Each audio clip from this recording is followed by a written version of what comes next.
Sometimes, when it seems like we have it all to those on the outside, there's still something missing, something waiting to be awakened within us.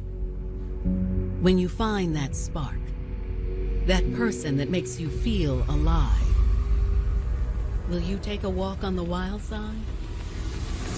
And take your chances at love? After getting a taste of danger, you may just end up missing your old life, begging to rewind.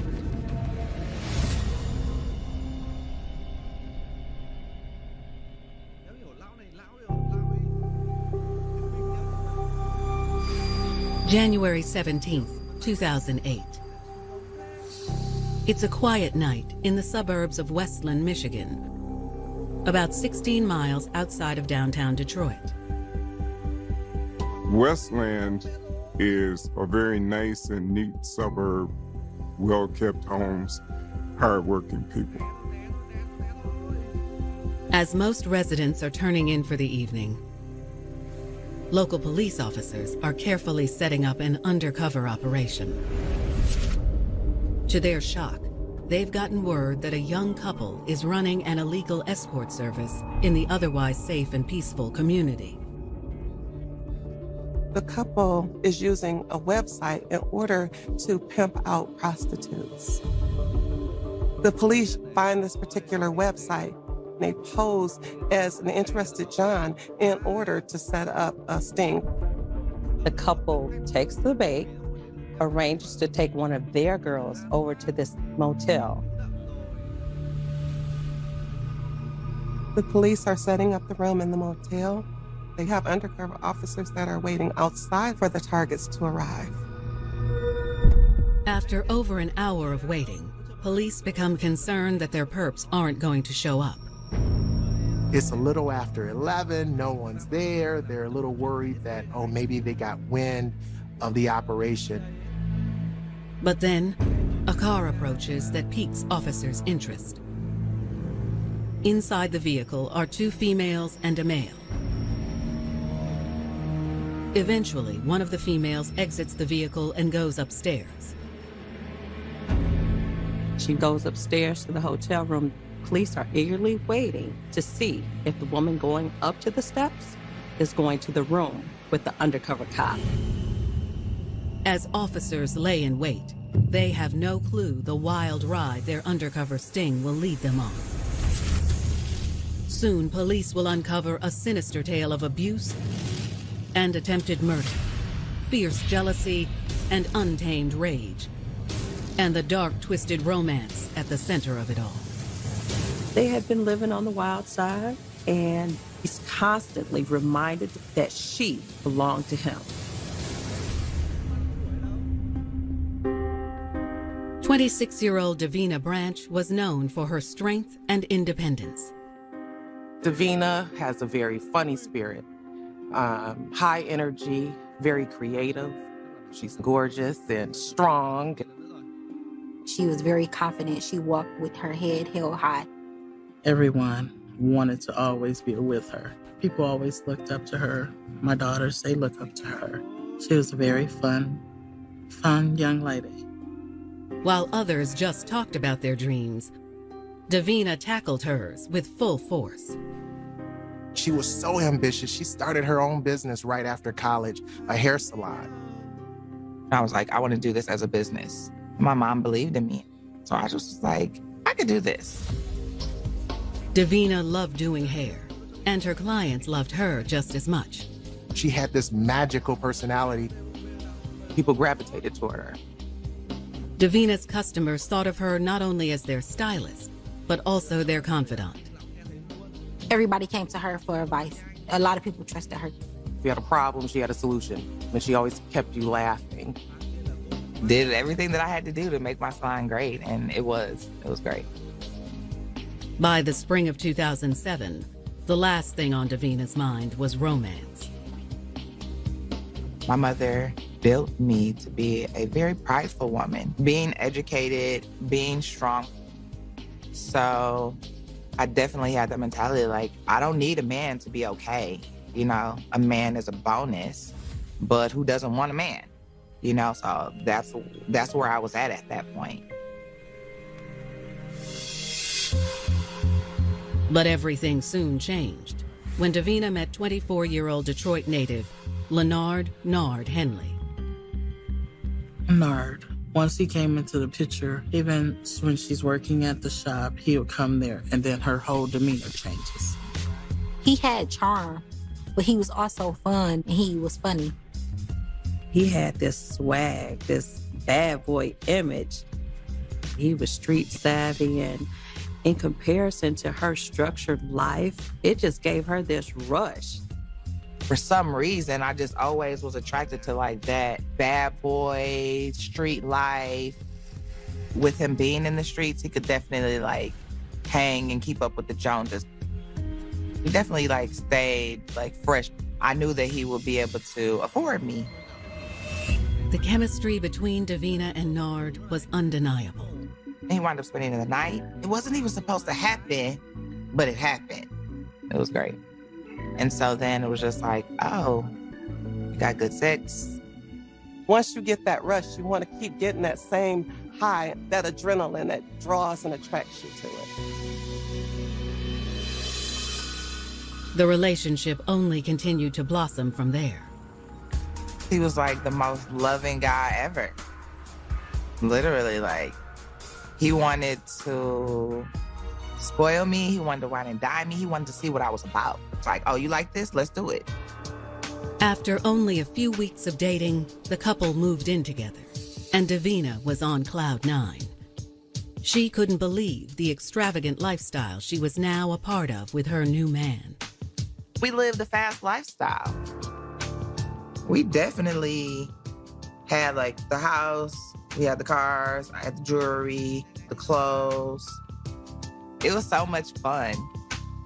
These two were having the time of their life.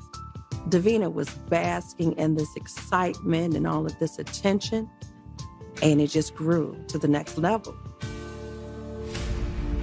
What Davina didn't yet know was that her intoxicating new love would eventually lead her down a dark and violent path. One that would cost her everything she'd worked so hard for. He was like, you're the perfect little boyfriend. Okay, boy, And then he became crazy. January 17th, 2008, Westland, Michigan. Police believe they have the leaders of a local escort service in their crosshairs after luring them to a motel under the guise of a paid sexual encounter. The young lady comes to the room.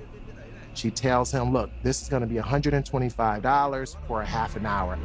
Well, that seals it. He immediately alerts the young lady that, look, you're under arrest. I'm a police officer.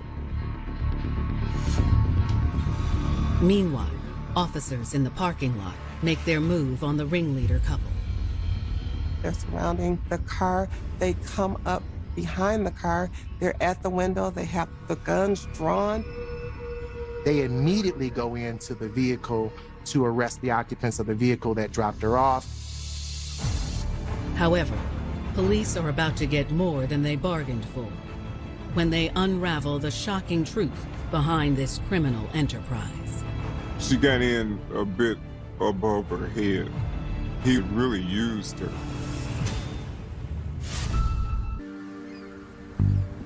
Detroit native Davina Branch spent her early 20s focusing on her career and starting her own hair salon.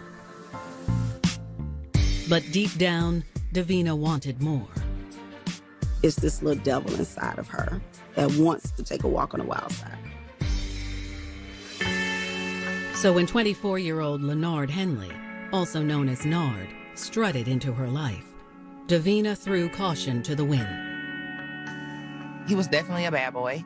He was in the streets. It's always kind of like that good girl that kind of like looking at that bad guy type of image. She had to have him. Chemistry kept growing and became more and more. I was very in love with Nard. In love, infatuated with, definitely all of that. But Davina would soon realize that her exciting new life with Nard was nothing more than a cruel illusion, contrived by a toxic love that would drive her to commit unimaginable acts for her man. That was not her lifestyle. That was something she wound up getting into. January 17th, 2008. Police in Westland, Michigan have just arrested the alleged leaders of a local escort service, along with one of their call girls, in an undercover sting operation. There's a tipster that contacts police, and they point out this website that they say these two were using to pimp out prostitutes. Police then contact the couple, posing as an interested John, in order to set up a sting.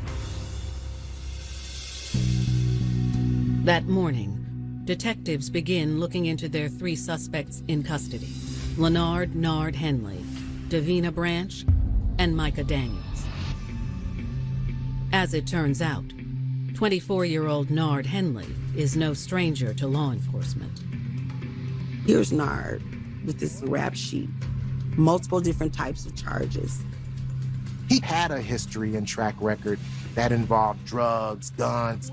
However, Nard's alleged partner in the escort service, 26-year-old Davina Branch, has a clean record. By all accounts, she's this model citizen. She's a college graduate. She's a business owner. She was a good girl. Hard to believe that she would be involved in an escort type operation. This also seems to be Micah Daniels' first run-in with the law. Detectives hope they can get the young call girl to turn on her employers and give up the information police need to take the operation down.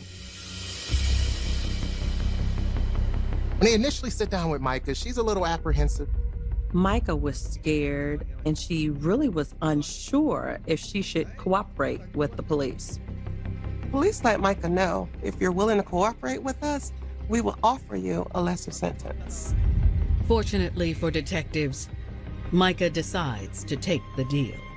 She decides to go ahead and cooperate with the police. Micah begins to tell her story. Micah says it all started 6 months ago at a party.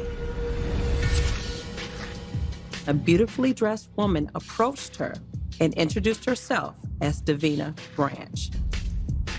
She was statuesque. She had a beautiful outfit on.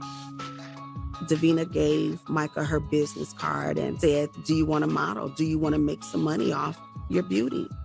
If you're interested in modeling, give me a call. Micah admits she took the bait. She ultimately ended up getting in contact with Davina because she wanted to know how much money she actually could make. She agreed to meet up with Davina and Nard, and once she got there, the deal wasn't what she expected. She thought she was meeting up with her for a modeling job. However, she quickly learned that this was for prostitution. Micah tells detectives she was apprehensive at first, but had recently run away from home and thought it would be nice to have a place to stay and some stable income. The couple began to describe how her life would change, how much money she would make. Davina talked her into it. Micah says once she got in with the couple, she quickly realized that the two weren't exactly equal partners. Nard was definitely calling the shots. Davina was not the head of this operation. Nard was in fact the ringleader. Micah told investigators that Davina was doing everything at the behest of her boyfriend. Nard had that control over her. She was doing everything for her man.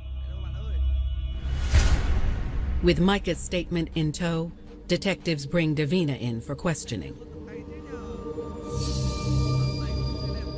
They put me in this interrogation room. You're just like exhausted, crying, you're scared. The police let her know that Micah has identified her and Nard as the leaders of this escort business. Detectives tell Davina they know that Nard is the mastermind and that she's been doing his bidding. He was asking me about Nard, and he was like, I don't have anything to say to y'all about Nard at all. Nothing at all. I remember putting on that very strong persona of, I'm about to show you how loyal I am. After hours of interrogation, Davina holds steady. The investigators told her that her cooperation may help her in whatever sentence or whatever prosecution she was facing. Davina eventually lawyers up, and the interrogation comes to an abrupt end. I really remember feeling like, what the have I got myself into? So like, all of that starts to flash before your eyes. Davina is taken to a jail cell. And next up is suspected mastermind Nard Henley. But he too is tight-lipped. It seems the two are hell-bent on going down together. And with only Micah's testimony, they need a little more information to close the book on their power couple. Police investigators putting together the file. They need more evidence. Fortunately for detectives, the streets of Detroit will soon start talking, shedding new light on the volatile relationship between Davina and Nard. She was in that cycle and circle of, I'm trying to get back to where we are when you first loved me. If I can do this, I can make you love me again. Don't leave me.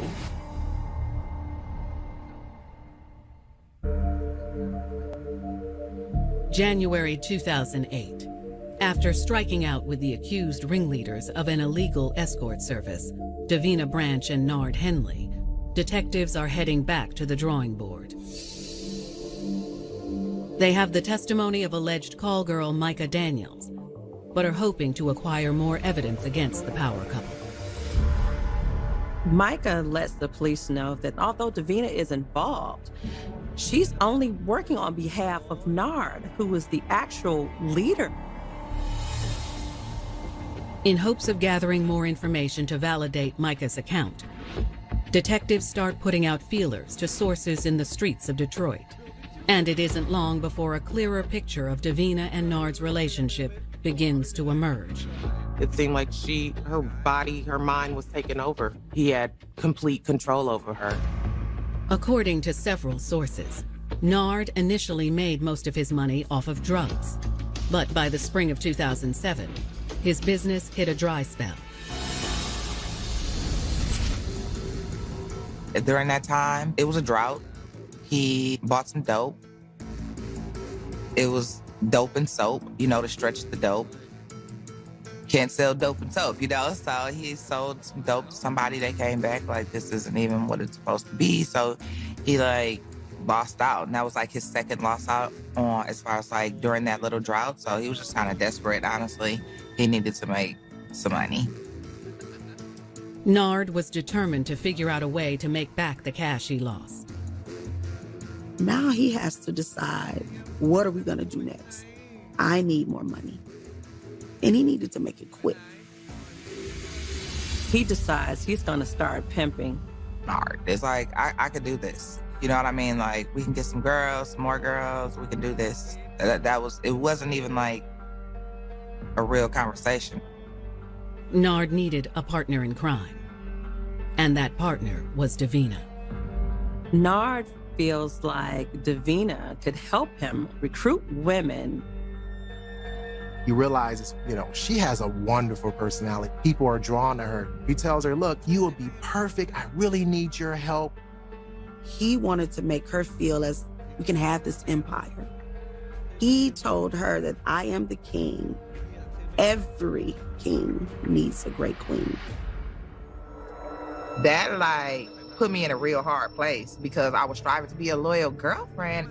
I was striving to be that down girlfriend. I was all right, let's get it. Before long, Davina became immersed in Nard's new enterprise. Nard acted as the muscle, making sure all the customers paid up. And Davina's job was recruiting the girls. Davina was the face for the prostitution ring. She makes these promises. I can make you beautiful. I can make you all this money. She had this charm about her. She knew how to talk to the girls and kind of convince them that this would be a glamorous life. And so these young women are drawn to this. Davina was also in charge of the girls' appearances. Because I was a cosmetologist. I did their hair, I did their nails, their makeup. And then with us just being friends, you know, if you're with your friends, you're gonna help them build, you're gonna help them be great. You know what I mean? Yeah, that was my role. I was mama. As time went on, Nard demanded Davina take on more and more of the operation's illicit affairs. She's the one who sets up these elaborate web pages with photos, descriptions of the young ladies. She ran the ads on social media. She took the phone calls. She made all the arrangements. I did everything. Nard's demands grew so extensive that Davina began neglecting her duties at her legitimate business. I stopped being available at the salon as much. It was just like all about the escort service. Nard is also jealous of Davina and what she can do. He wants her to make the money for him. He wants to make sure that there's a way that he can still control her and still make money. Really played on my vulnerability a lot. And I'm like, not to sound like this just hardcore ass person, but I really was never really empathetic. And it was because I really didn't allow people to get to that part of me.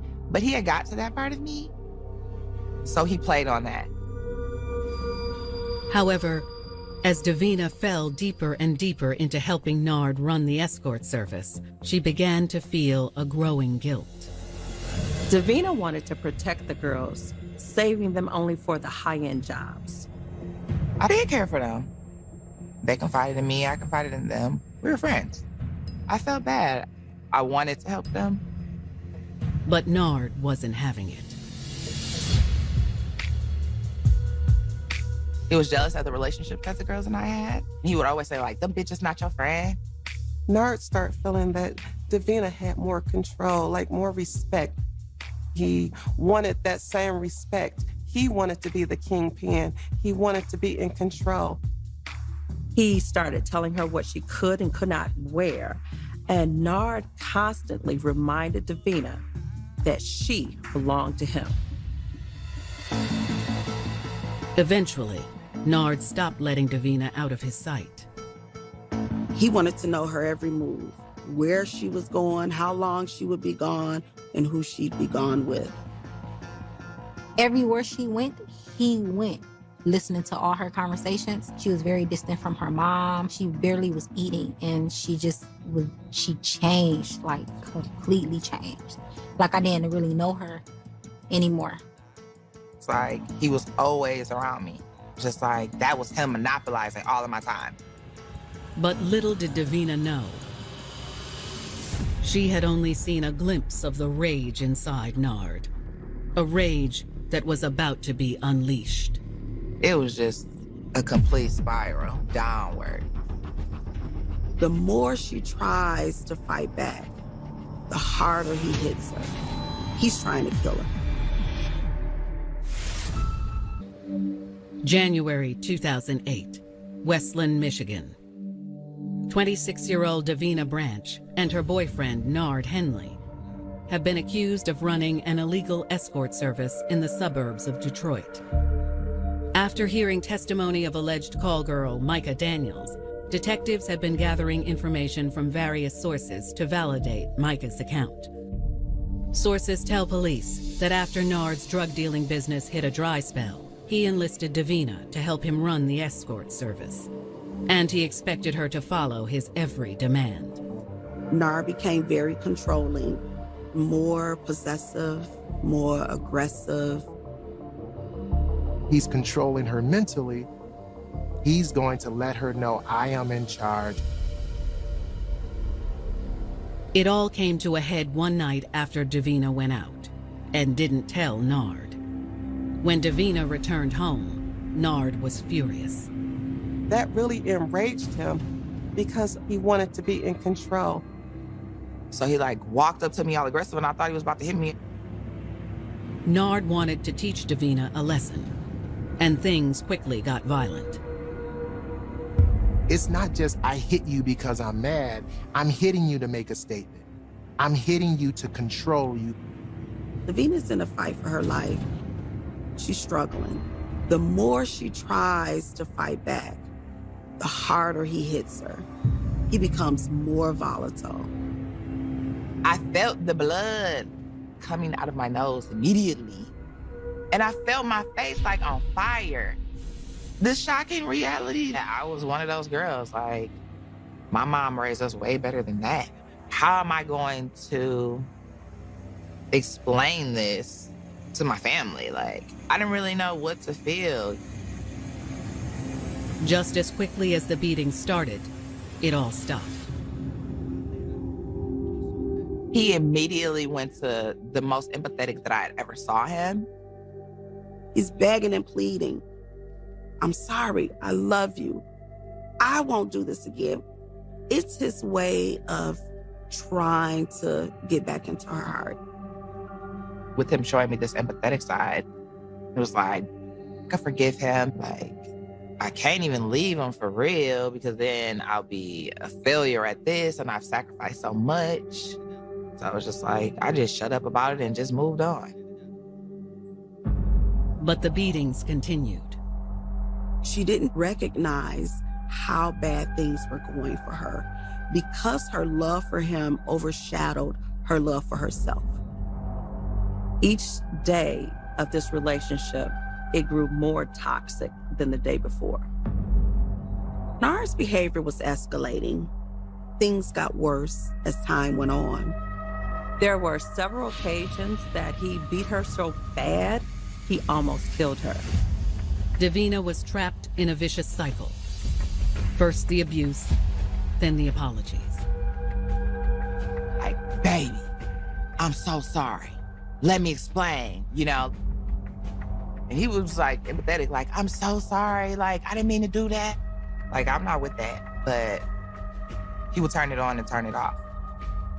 It's really like the angel and the devil. Oftentimes, women believe that there's some hope. They believe that their abuser will make a change. You can't just walk away from that. You can't just say, I don't love you anymore. So it was just like, I could save him too. I could forgive him. He had potential. He had potential to really be a great guy. That is what made me stay. Eventually, the beatings got so bad that Davina decided she had been through enough. There was no turning his evilness off when he was on. Like, you ain't know what you was doing. I was just tired of fighting him. I was tired of his controlling ways. I was tired of his abusiveness. I was tired of being in fear.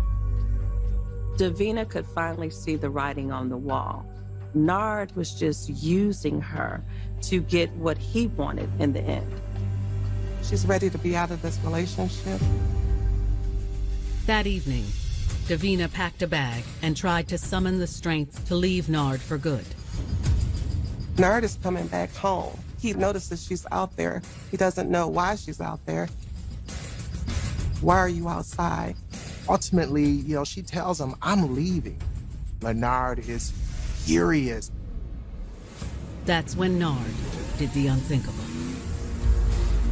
Suddenly, she's screaming, trying to convince him to stop. Davina Branch loved her boyfriend, Nard Henley, so much she would do anything for him, including risk going to prison. After being accused as her man's second in command in an illicit escort service, she refused to talk to police. But in gathering information from several sources on the streets of Detroit, police are beginning to wonder if Davina was truly a willing participant in Nard's schemes. or if she was just another victim of his domineering nature. I was tired of his controlling ways. I was tired of his abusiveness. Sources claim that at one point Davina tried to leave Nard and the business for good, but she didn't make it far. She goes outside, she's ready to go. Well, Leonard is there. Nard abruptly puts the pedal to the metal. He did not pull off slowly like he was in driver's training. He pulled off like he had a Mustang. And when he did stop, he stopped to kill me. Period. She goes flying to the road and obviously injures herself very badly.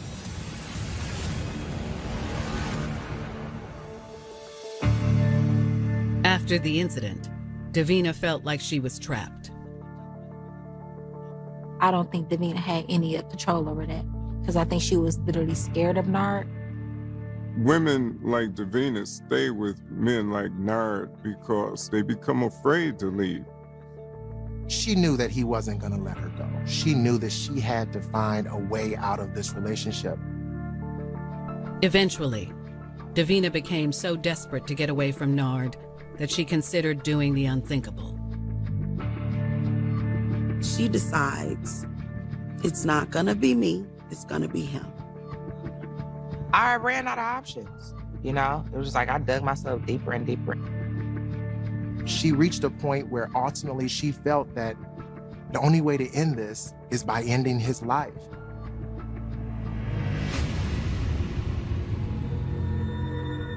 She goes to the bedroom. He's asleep. She grabs his gun. I just sat on the end of the bed with him, and I just was looking at the gun, looking at him. She had the gun aimed at Nard. She was ready to take him out. All she can think is the abuse will end and I could be free. But then there's this moment and she hesitates. But you know, you sitting there and you like, dang, blood gonna be on me? Am I gonna be on the run? Am I gonna turn myself in? That's when all hell broke loose. Nard wakes up and he sees Davina pointing this gun directly at him. He went crazy. He lost it. Nard turns into a demon. He punched me, him on top of me, like just pummeling, like punches, like a madman. Thought he was gonna kill me. I did. He made sure that this would never happen again. After the gun incident, Davina was so traumatized that she fell back into line. She continued to run the escort service, no questions asked, until the recent sting operation that resulted in her arrest. Armed with the new information they've gathered, detectives take one more crack at Davina to see if she'll give up Nard. But it's all for naught. She still refuses to cooperate with police. I was not telling on him. I was not snitching on him. I was not giving them any type of information in regards to Nard, period. They decided to charge Davina with multiple counts of prostitution and earnings. And there was a prostitution transporting a female charge. Leonard Henley is also charged with procuring prostitution and transporting a female. As for Micah Daniels, the call girl arrested in the middle of the sting, she is given a slap on the wrist, probation. Because she's willing to cooperate, they would in turn give her a lesser sentence for her involvement. With Davina's trial fast approaching, Davina's friends and family can only hope the judge will show her leniency. But will the court see a battered woman standing before them, or a hardened criminal? They had no clue of what Davina's life was really like. After I watched this news story, I was distraught, dumbfounded. They must have this wrong. Hearing those words, seeing her picture on that screen, He said she was arrested for prostitution and she was being held on $1 million cash bond. All I could do was cry. Cry. Till I couldn't cry no more. January 2008, Westland, Michigan. 26-year-old Davina Branch, along with her boyfriend, 24-year-old Leonard Henley, have been charged with running an illegal escort service. But several sources claim that Davina was only acting under Nard's violent mandate. Everything that Davina did was because Nard told her to. She was just scared of him. She just lost herself. I wasn't thinking about what was good and what was right, and just like mind so fogged. Him having an attitude, him, you know what I mean, putting these certain demands on me.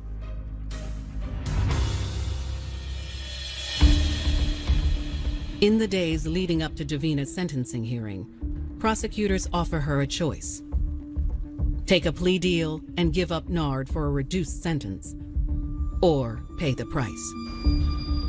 She was facing 22 years in prison.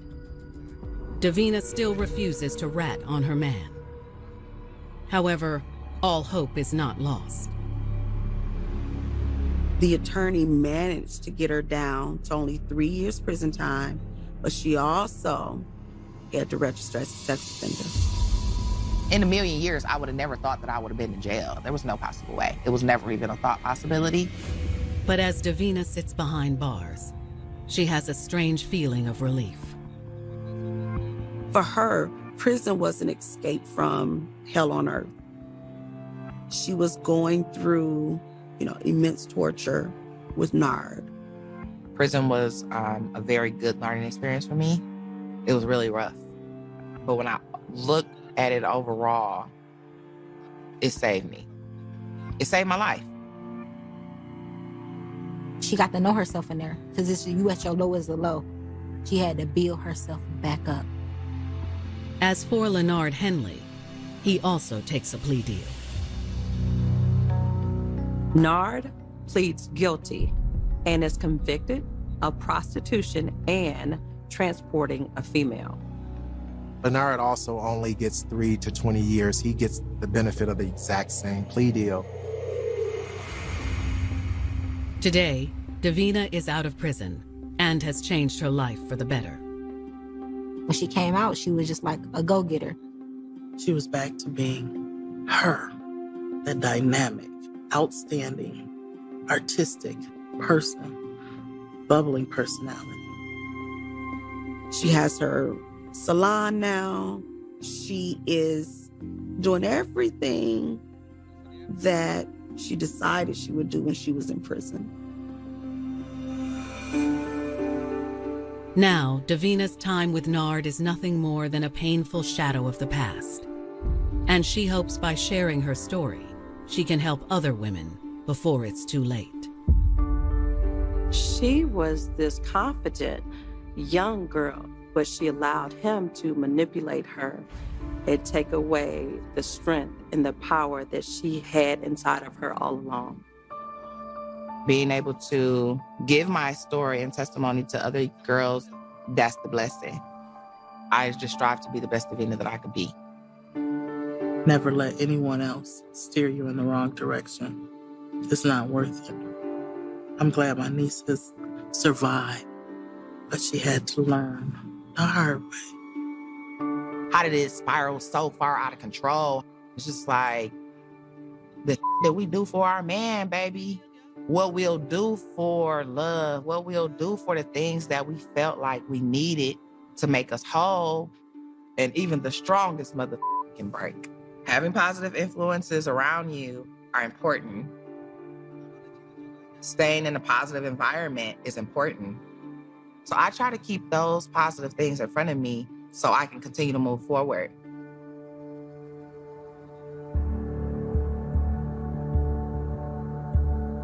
Taking a walk on the wild side can be intoxicating at first and leave you wanting more. But anything intoxicating can also be dangerous.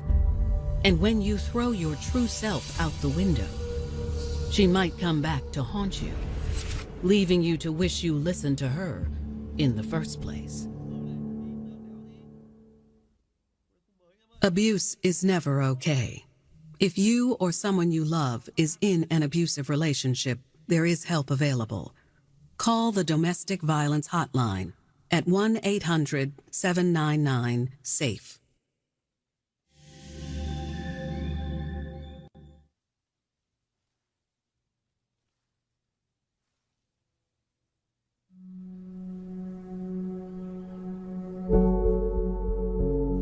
Devotion. The willingness to do whatever it takes for the one you love. The commitment to step up to the plate for them, no matter what. But when does devotion get in the way of making the right choices? What happens when you love someone so much, you are so devoted to them, that you risk it all and lose yourself in the process? To the United States looking for the American dream and thinks she finds it when she meets a successful businessman. This woman came from a tiny little hamlet in Jamaica and wound up making $1 million a month. But that's nothing compared to the price Jean pays to show she can be just as ruthless as her man. Carl and Jean together was a deadly combination. And later, Rochester, New York single mother Natalie Johnson falls hard for a man with a criminal past. Get out of the car. Jarrell hung around a rough crowd. He was known to be the instigator of the group. And when his need for cash pushes him back to what he knows, he makes sure to take Natalie along with him. They wrapped her up in a carpet, put her in the blue bin, and dumped her in a ravine. Natalie went along with Jarrell to the very end, because at some point along the way, the kindness factor turned into a monster factor as well. The money, where is it?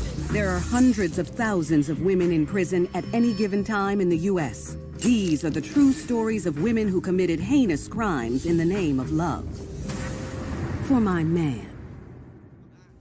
Hoping to escape poverty, 24-year-old Jamaican national Jean Brown comes to the United States in search of a better life and a way to provide for her family. She left behind her mother, sister, 3 children, a son and 2 daughters. She figures that her life and the life for her children is going to be better if she can make some money. Desperate to provide for her family back home, Jean and her determination land in Miami, Florida, penniless and with no job prospects. When she even came to the U.S. from Jamaica, Jean worked all kind of dead-end jobs. Nothing really came together for her. She struggled a bit. But she finds refuge in Miami's Jamaican community, and the camaraderie only strengthens her resolve. When people are in a surrounding or some sort of a town where they're not a native of that particular place, they find solace in someone who has a similar origin or background. Jean eventually lands a position as a dispatcher for a local trucking company. The job of dispatcher is to keep track of where the trucks are, take orders from customers, and make sure that things are delivered as required. It's a good job, but Jean isn't making anywhere near the money she hopes and has very little to send back to her family in Jamaica. Problem with chasing a dream is that it is just that, a dream. A lot of people are running away from poverty or a bad relationship, looking for new opportunities, but a lot of times they don't have a coherent plan as to how to achieve the things that they really want, what it is that they really want to achieve. Still, she manages to take advantage of Miami's nightlife. In the early 90s, Miami was the place. I mean, it was fun, there were clubs, it was just an untapped land where anything goes, and people were doing very well for themselves.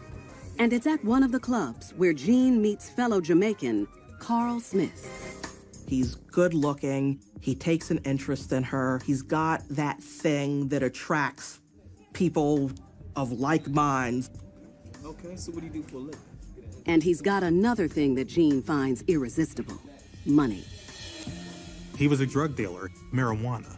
He was making fistful of cash, and that was very attractive to her. Jean and Carl become inseparable as she quickly becomes Carl's partner in love and crime. Carl told her about the drug business, told her about his connections in Mexico and how they'd be able to get large volumes of marijuana at low prices. Jean wasn't your typical girlfriend.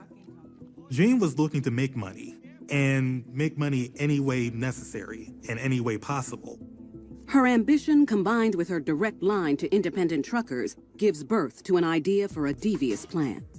The two decide to combine their resources and start a trucking company as a way to ship large amounts of marijuana from Mexico to the East Coast. Jean was very enthusiastic about that. She saw that as an opportunity to get rich quick. Carl is all for it, but insists they relocate to Baltimore for better distribution to the Northeast corridor. Carl's contacts would bring the drugs across the border from Mexico. Jean's truckers would pick it up in Arizona and bring it here to Baltimore. And once it arrived in Baltimore, they would sell it. They were able to move product to New York much more quickly. They were able to get into Pittsburgh much more quickly. In addition, Charm City's hunger for illegal substances makes it ripe with opportunity. Baltimore is a city with a major drug problem. There are a lot of drug dealers, a lot of drug users. And so if you're able to get large quantities of marijuana, the dealers figure out who they are and flock to them. Jean is a very headstrong woman. She wanted to be with Carl, and she knew that she would do whatever she had to do by any means necessary in order to be with him. Just a few months later, the business model is underway. They used full-size 18-wheeler trucks that would carry a lot of merchandise, and they'd be able to conceal the marijuana in with the merchandise, and then they could easily conceal the cash on the way back. And within 6 months, they're making 7 figures. This woman came from a tiny little hamlet in Jamaica and wound up making at least $1 million a month. She had a palatial estate in Florida. She had land in Jamaica, and she ran a pretty well-oiled business. That's the American dream. But for Jean, it's not enough. She also wants to prove to Carl that she belongs by his side.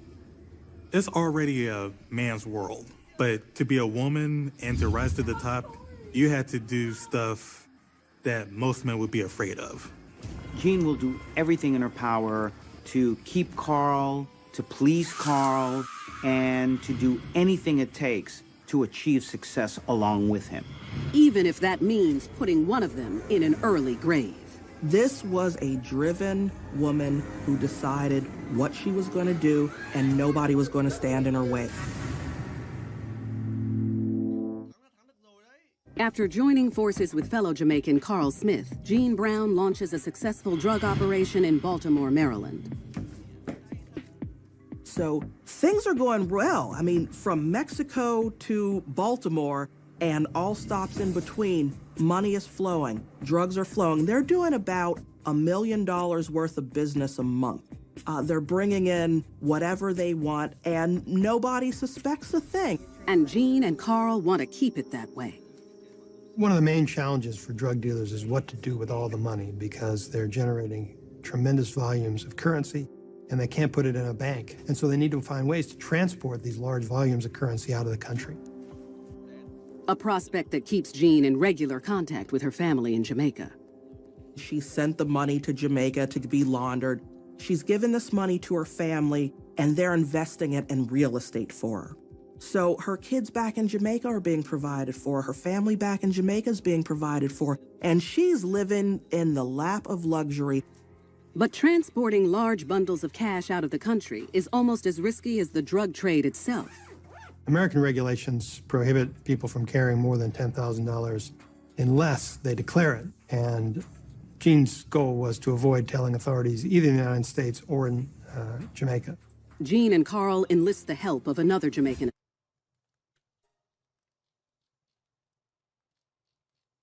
associate named Michael Knight. Michael Knight was a money courier. Michael's job was to transport money from Baltimore to Jamaica. Do not let me down. Yes, sir. Jean's instructions to Michael were to carry that money secretly, not to acknowledge to American authorities that he had it, and not to tell anybody in Jamaica that he was bringing it in. For the next several years, all goes well. But running a multi-million-dollar drug ring in a male-dominated world takes a heavy hand. Having plenty to prove to her man and herself, Jean quickly takes the lead and shows she's not to be trifled with. Jean had a reputation for being both physically and verbally abusive. And so if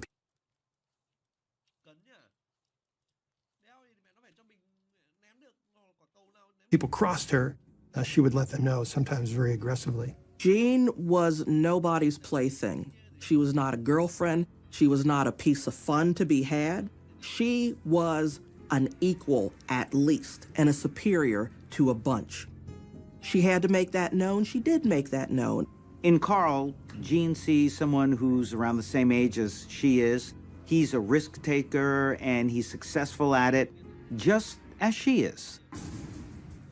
When one of their employees disrespects Carl, Jean makes a brutal example of her.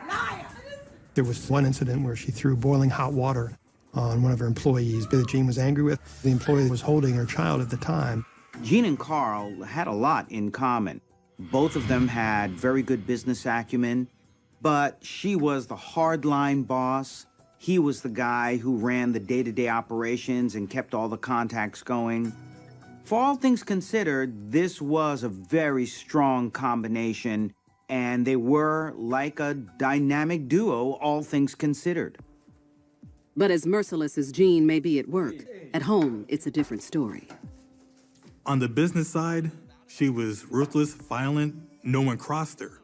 When it comes to her family, they loved her. They thought of her as a good support to her partner, Carl. I mean, you're talking about the complete polar opposite to what those in the organization saw.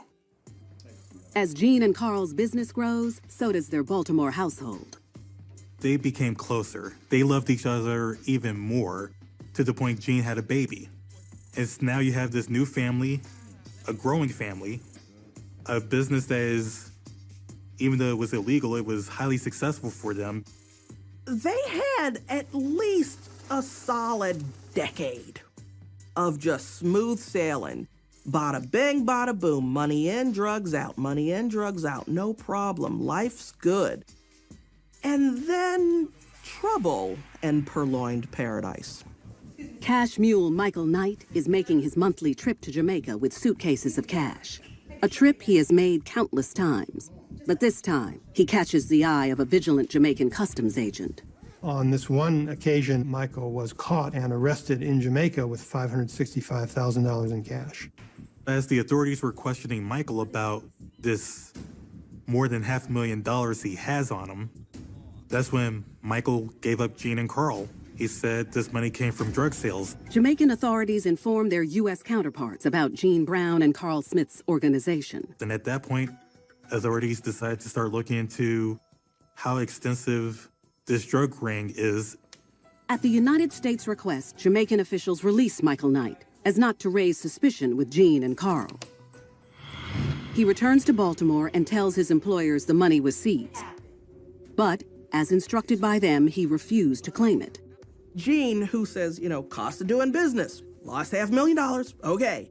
Drug organizations recognize that from time to time, their drugs are going to be intercepted. From time to time, their money's going to be intercepted. You know what? Just go. Even though the money was missing, Jean had no reason not to trust Michael Knight. After all, Carl trusted him. But more than anything else, this was a hardline boss. I mean, she was ruthless. And so she felt that she had Michael Knight under her thumb. Everyone was afraid of her, including Michael Knight. Why would he lie to her? But almost a year to the day after costing Jean and Carl $500,000, Michael comes up short again. Jean had entrusted Michael with $1 million that she wanted him to hold, and he only returned $750,000. So Jean wanted to find that missing $250,000. When Jean confronts Michael about the missing cash, Michael refuses to tell her what happened to it. If a courier is caught by law enforcement takes the money That's an explanation that the drug dealers can accept. And so when Michael came up short and had no explanation, that really angered Jean. Carl asks Jean to take care of Michael, and she takes her payback to a gruesome extreme. If Carl wanted something done, Jean made it happen. Carl didn't have to worry about anything. Carl's job was actually easy. Jean was the one who carried out Carl's bidding. So Michael was kidnapped, just swiped off the streets of Baltimore, out of nowhere. It was Jean's enforcers. They take him outside of the city to an area called White Marsh, take him to an apartment there. Carl Smith is there. A couple goons are there. Jean is running this. She has Michael Knight tied up with a phone cord.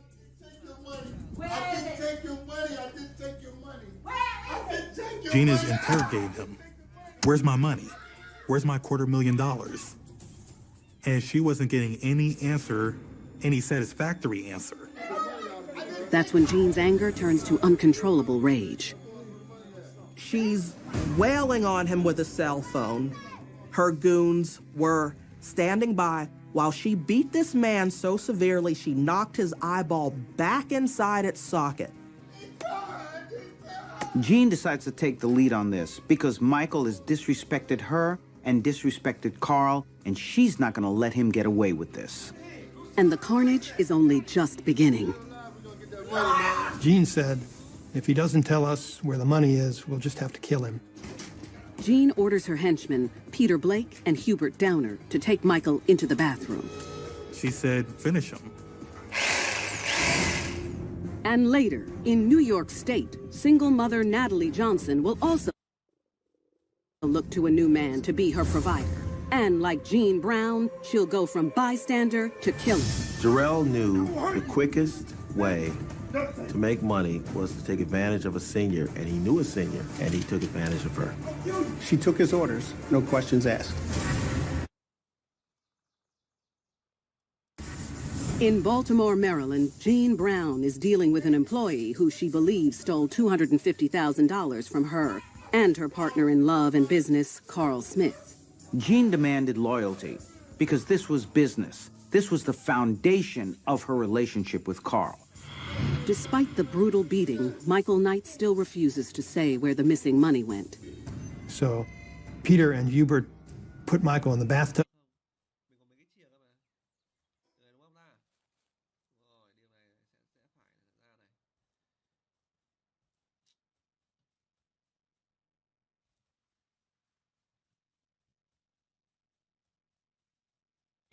And stabbed him repeatedly until he was dead. The human mind can rationalize anything.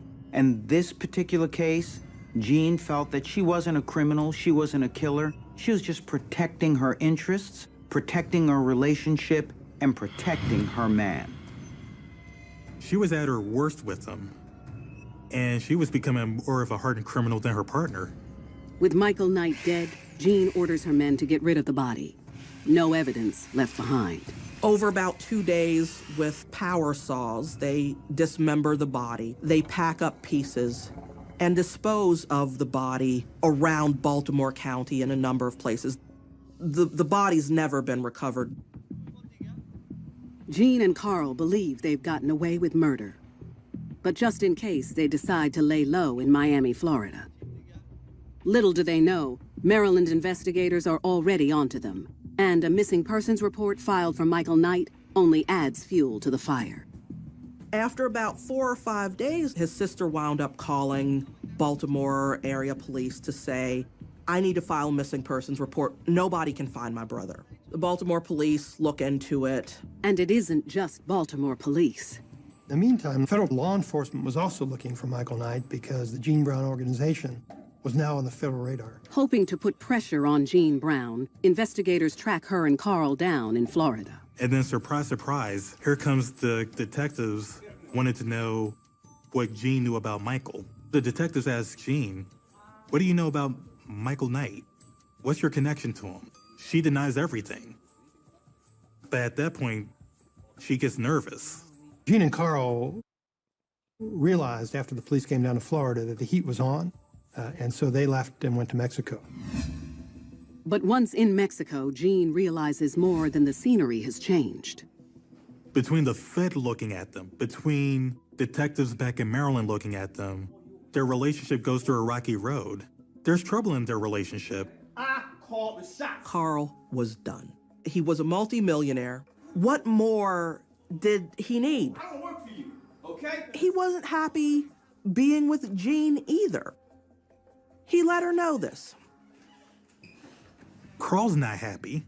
He starts searching Mexico for love, and he finds it. He takes off and doesn't look back.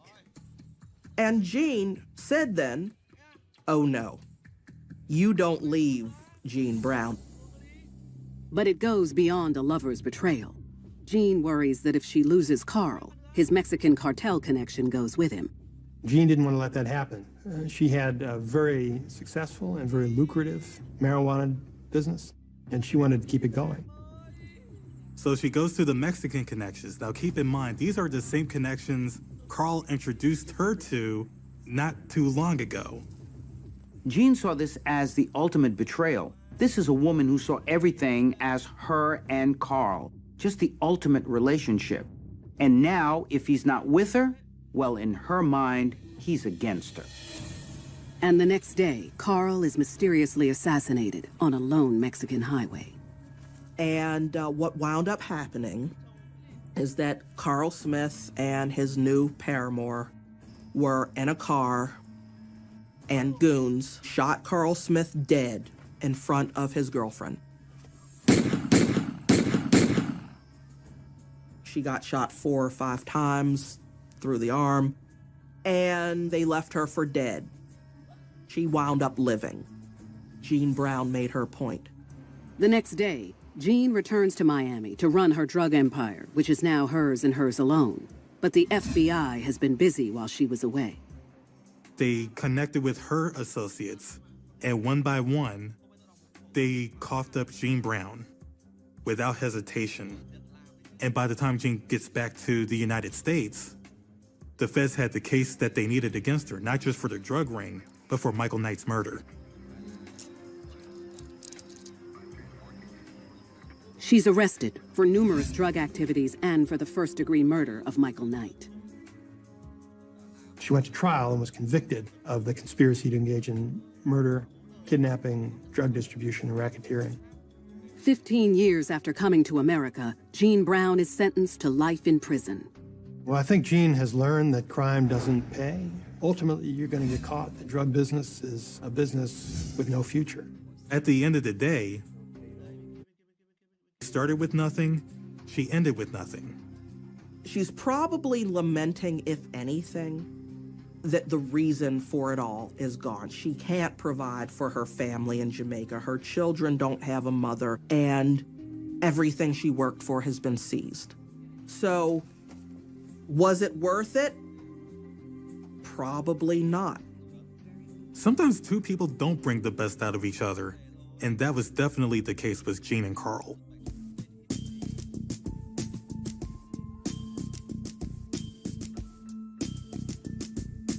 Jean Brown's love for her man led to a life lived larger than a mythical movie crime lord. In New York, the lengths to which Natalie Johnson will go to please her man will be on a far different scale, yet lead her to the same end. Life starts out on the straight and narrow for Natalie Johnson in a modest rental home in the Great Lakes city of Rochester, New York. Natalie grew up with 2 parents in the home. She was well taken care of, so she had all the things that she wanted, although they weren't very rich. As a teenager, she studies hard. Her parents encouraged her, and they backed her going to college, and she started to study nursing, and she earned a certificate in nursing. She gets a good job in a nursing home, but at the age of 22, she hits a snag. She became pregnant. The relationship died. So she remained with her parents. They helped raise the child. They assisted her because they believed in her dream. So they did all they could to help her succeed. She worked hard. She was trying to better herself. But life isn't all work and no play for Natalie. Far from it. She enjoys her fair share of relationships. She was pretty sexually active. She wasn't exactly the most attractive girl, but she had her way finding men into her life. Kind of like the attention. But by the age of 26, Natalie is looking for more than sex. She wants love, and she's about to find it, with some deadly strings attached. He knew what he was looking for in terms of being a predator. Natalie fit the bill. Once she became involved with him, it just snowballed out of control.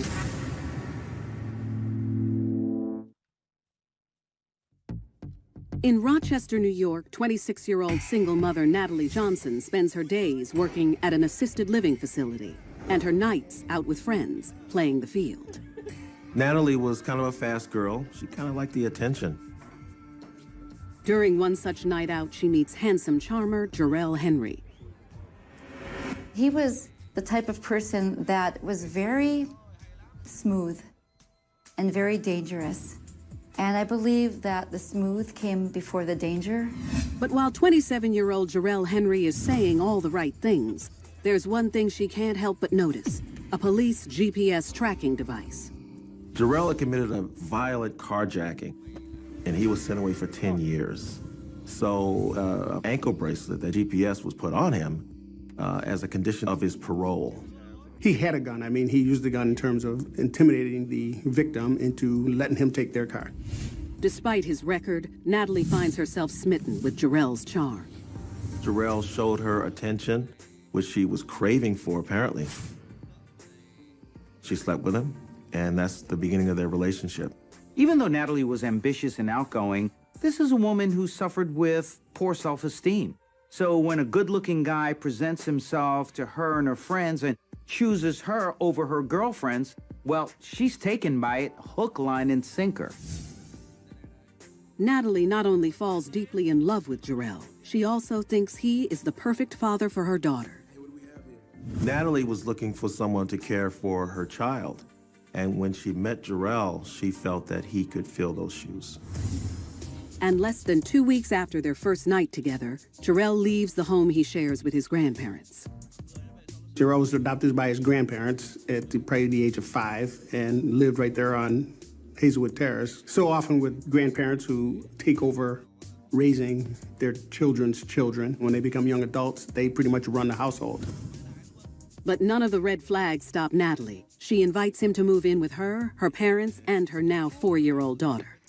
She was madly in love with him, and the parents thought, oh, maybe this is someone for her. You know, a lasting relationship. We got along very well with her daughter. They got along extremely well. They had a good rapport. She saw that. She loved it. And she wanted to continue that. But while Jarrell may play the role of father figure, there's one crucial way in which he can't contribute to the household. Jarrell had a terrible time finding a job due to the fact that he had a criminal record. If you have a record, it's very difficult to get hired. So that causes a great deal of frustration. To not be able to get a job, to not be able to make money, and we're talking about the male ego, so those sorts of things are so important. To not have those things, that's got to be emasculating, especially to a young man. Jarrell had nothing to offer Natalie other than the fact of companionship and making her feel good. He was looking for some way to make money, to get money, fast. And despite the fact that he's on parole, he turns to the only thing he knows. Instead of getting a job like everyone else does, he just decided that his job was to rob. Natalie really felt like she needed him, so in order to keep him, she would do anything that he asked her to do. Jarrell tells Natalie he has the perfect robbery target in mind, his grandparents' next-door neighbor, 73-year-old Edlin Chun. Edline was originally from the Big Island of Hawaii. She came to Rochester and she became an adjunct professor at RIT. And she was there for 20 years. She was involved in 13 different charities. Edlin was a kind and generous and giving person. But none of this matters to Jarrell, who only sees Edlin as a ticket to instant money. A couple of things made her a good target. One, her age. Number two is that the perception is that because she was possibly Asian, that she had cash, large sums of money in the home or available to her. After some minor hesitation, Jarrell convinces Natalie to help him. The dream of a better life is a driving force for Natalie. So even if it means going along with some of the nefarious plans of Jarrell, well, she's willing to do it. One early morning, soon after telling Natalie about his terrible plan, Jarrell decides the day has come to put his plan in motion. He rouses Natalie out of her sleep and asks her to drive him to his old neighborhood. Jarrell went to Edline's home with Natalie. He had a basket of fruit to apparently offer her. Under the guise of wanting to introduce his girlfriend to an old neighbor, Jarrell asks Edlin if he and Natalie can come inside. Edline had known Jarrell since he was a little boy. She knew that he was in and out of trouble, so she was a little leery. And that's when he just pushed her back and knocked her over.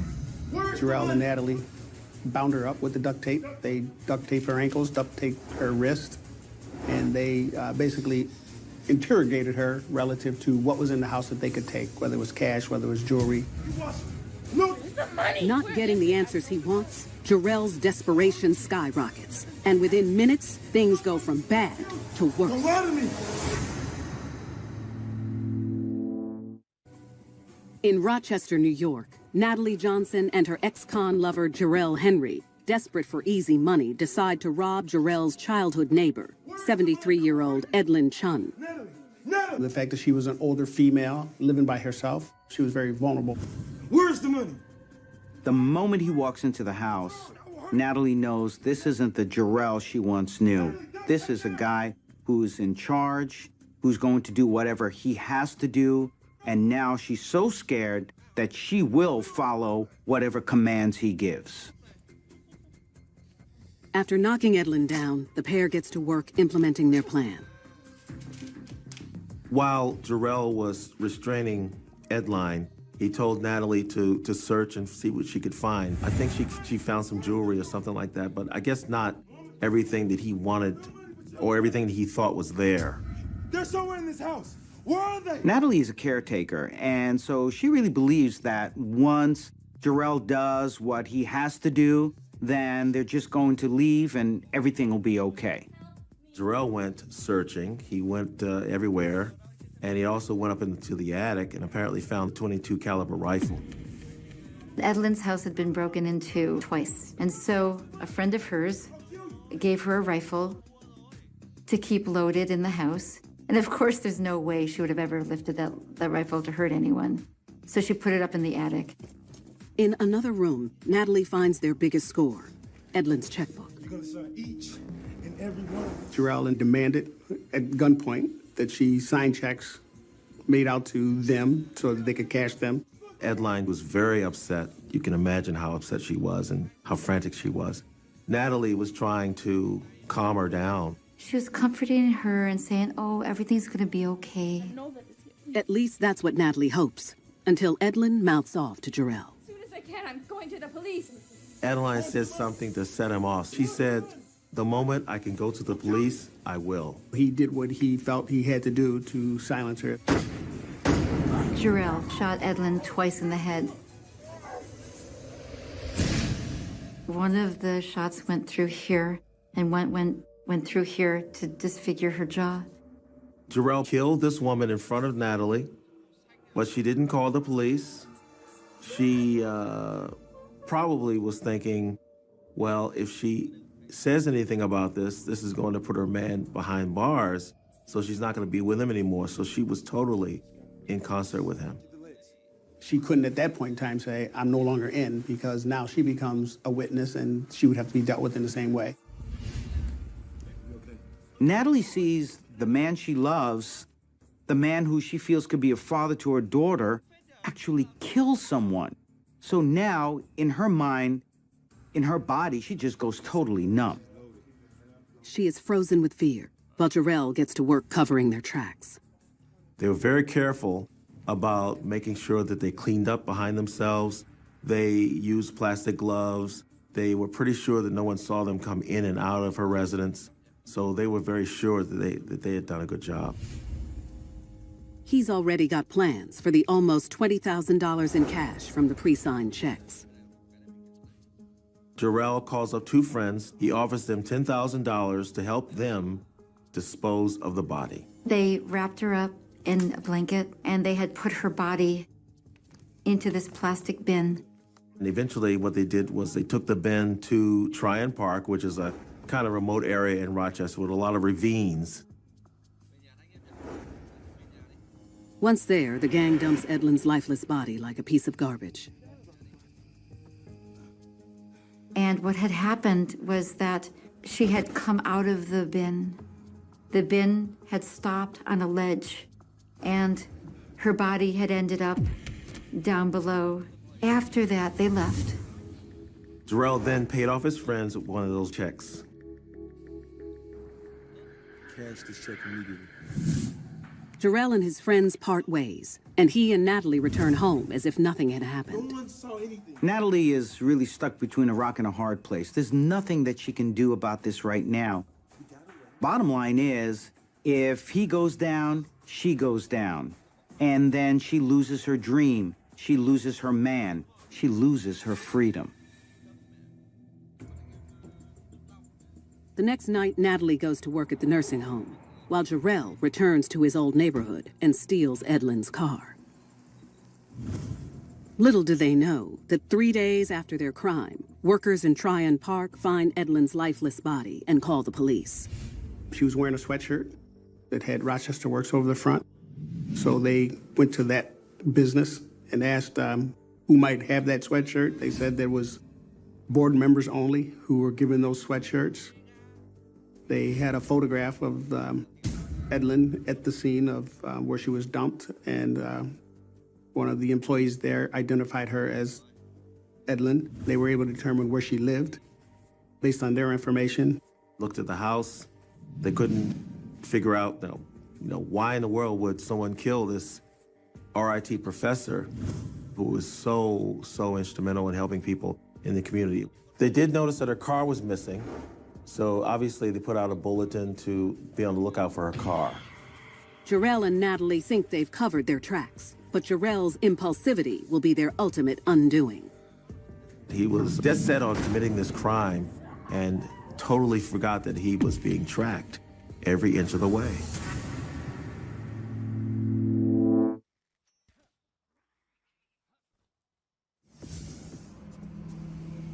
26-year-old Natalie Johnson and her boyfriend of 2 weeks, Jarrell Henry, believe they've gotten away with the murder of 73-year-old Edlin Chun in Rochester, New York. It's amazing to me that someone, after doing such a horrific act of murder, could just go back to their home and pretend nothing happened. After the crime, Natalie felt more attached to Jarrell.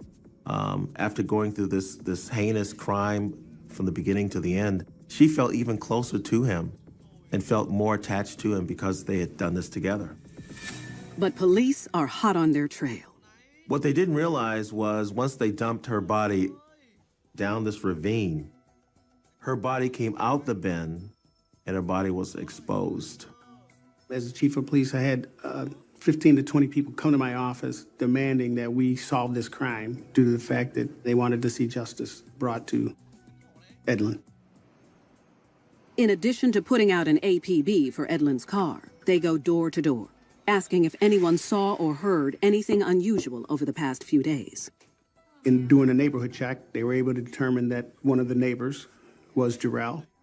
They made the determination that he had just been released from prison and was on parole and had been released to that house at next door. Police decide to check Jarrell's tracking device, something he seemed to forget all about. And the way that they knew that he was involved in this whole thing was that ankle bracelet, that GPS. It tied him to Edline's home. It tied him to Tryon Park. And the same GPS device that is used to tie him to the murder also leads police right to Jarrell's whereabouts the next night. Jarrell was arrested driving Edline's car. He had her cell phone, he had $10,000 in cash, and even the .22 caliber rifle. Jarrell was charged with murder 1 because with depraved indifference to another person's life, he took that life. He doesn't rat out Natalie, and she might have gotten away with murder, except she told a friend about her role, and he goes straight to the police. Days later, she's picked up by authorities and booked.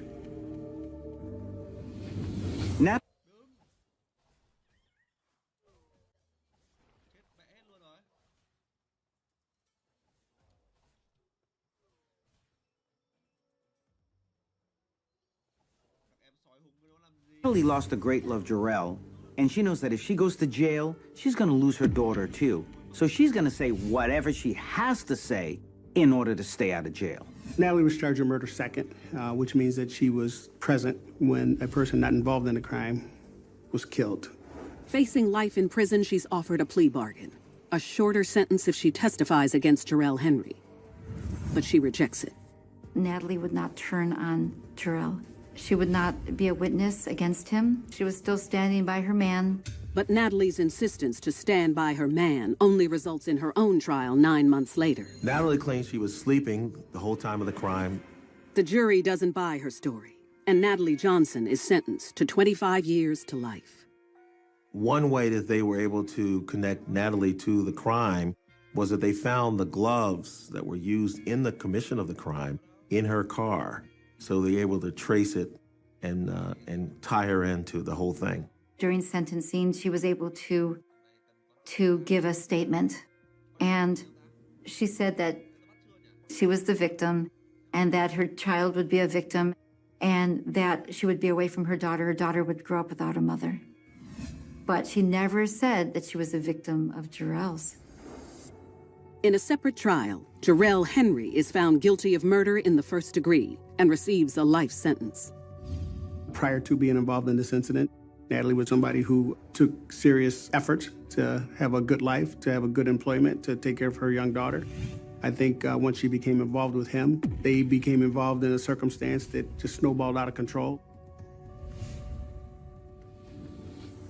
People wonder, someone like Natalie, who seems so normal, how she can fall so fast and so hard for a guy wearing an ankle bracelet. The impact that Jarrell Henry had on Natalie Johnson's life was so severe. She went from a caring, loving person and loving mother to a monster.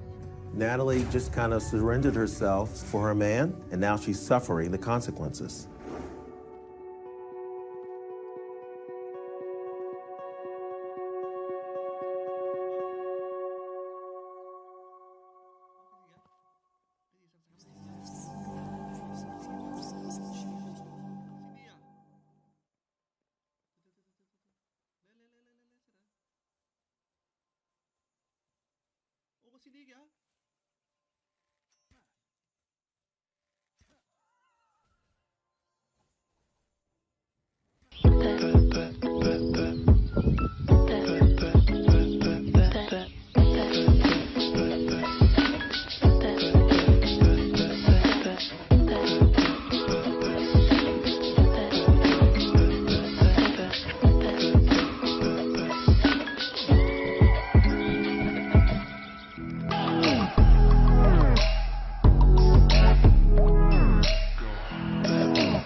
She was just really trying to cope and make it through the day-to-day. But her world is left in shambles when true love becomes pure terror. I think Eddie saw in Sheila someone that he could control. Somebody is shooting here in the... This is the man she loves, and it doesn't matter who he or she hurts along the way. And in Smyrna, Georgia, motivated musical standout Renee Harris has always marched to the beat of her own drum. When a bad boy forces her to sing for her supper. Pretty ugly scene, a lot of blood. Instead of her being fearful, she was ready to do whatever she could to help him out. There are hundreds of thousands of women in prison at any given time in the U.S. These are the true stories of women who committed heinous crimes in the name of love. For my man. Barely scraping by in a modest Euclid, Ohio apartment, Sheila McFarland is at her wit's end. She had 6 children that she had to care for, but it wasn't an easy road. She was really living a tough life. Despite her best efforts, the 51-year-old single mother can't seem to keep order or hold down a steady man. Sheila did have multiple relationships, in and out with the wrong guys. She just wasn't able to meet that Mr. Right.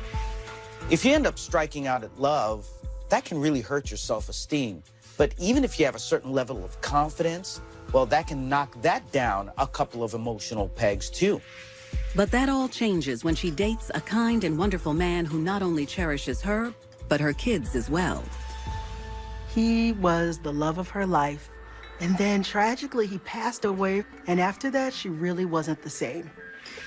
To drown her sorrows, Sheila turns to the bottle. Unfortunately, things only get worse when her drinking manifests into drug use.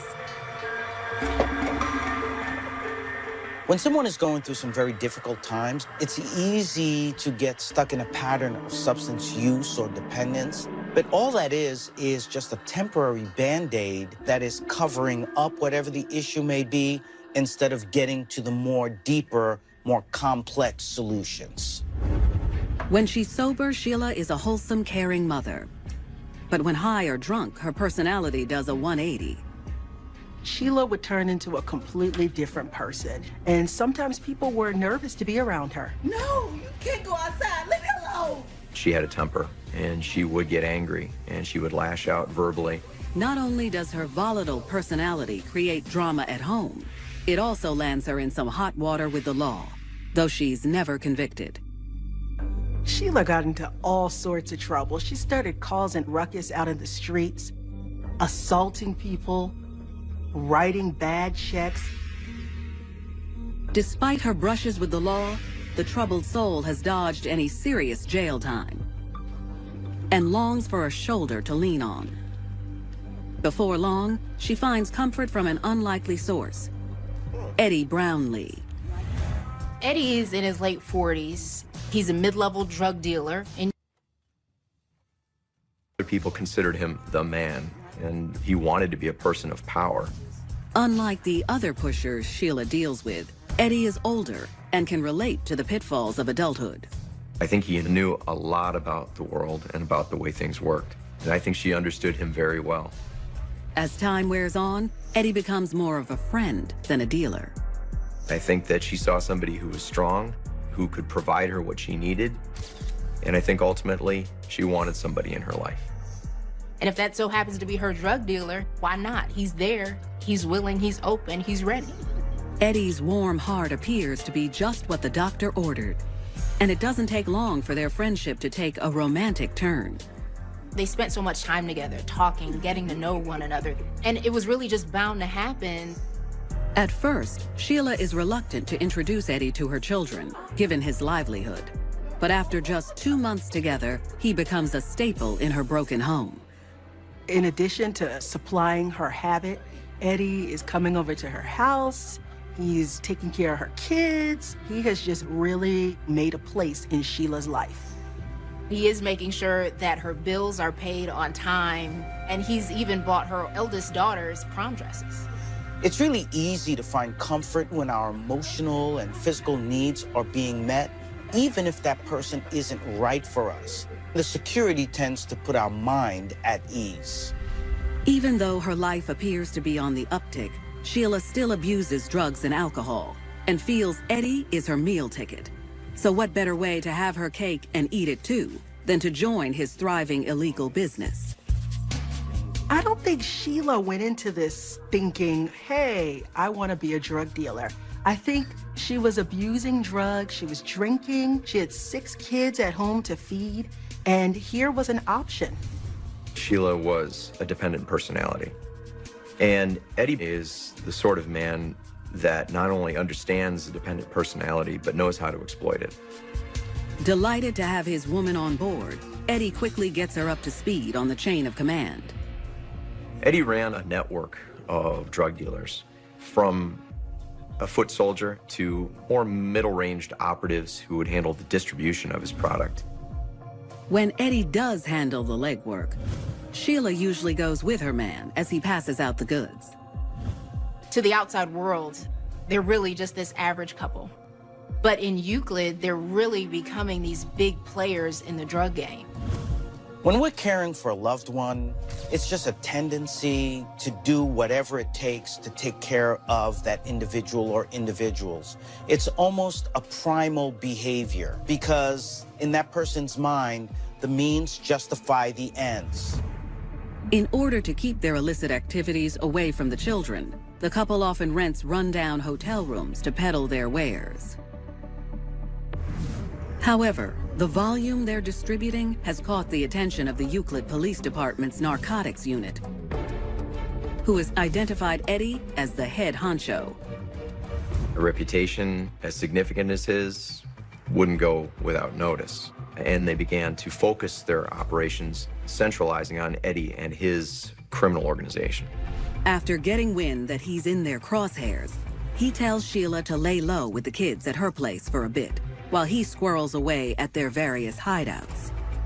Eddie knows the police are on to him, and so he has all his guys out there doing his business. Although he manages to elude detectives, one of his customers, Robert Williams, isn't so lucky. Robert was a 64-year-old man. He had recently suffered a stroke, and he was a close affiliate of Eddie's. After undercover officers make several control buys from unsuspecting Robert, police come knocking at his apartment door with an arrest warrant. We have a warrant for your arrest. He gets taken into custody. And this is a guy who just suffered a stroke. So Robert definitely isn't trying to go to jail. At this point, Robert decides he's going to be an informant for the cops. He even offers the services of his fiancée, promising they'll help cops nab their real target. Robert presented an opportunity to not only get closer to Eddie Brownlee, but his organization, his network, other operatives that dealt for him, and ultimately leading to his arrest. When it comes to survival mode, many times desperation kicks in and we'll do whatever it is that we have to do, even if it means turning heel on those who got us there. Little does the fledgling CI know, Eddie and his woman will stop at nothing to protect their reputation, and crossing them might cost him more than just his freedom. They had no idea what they were signing up for.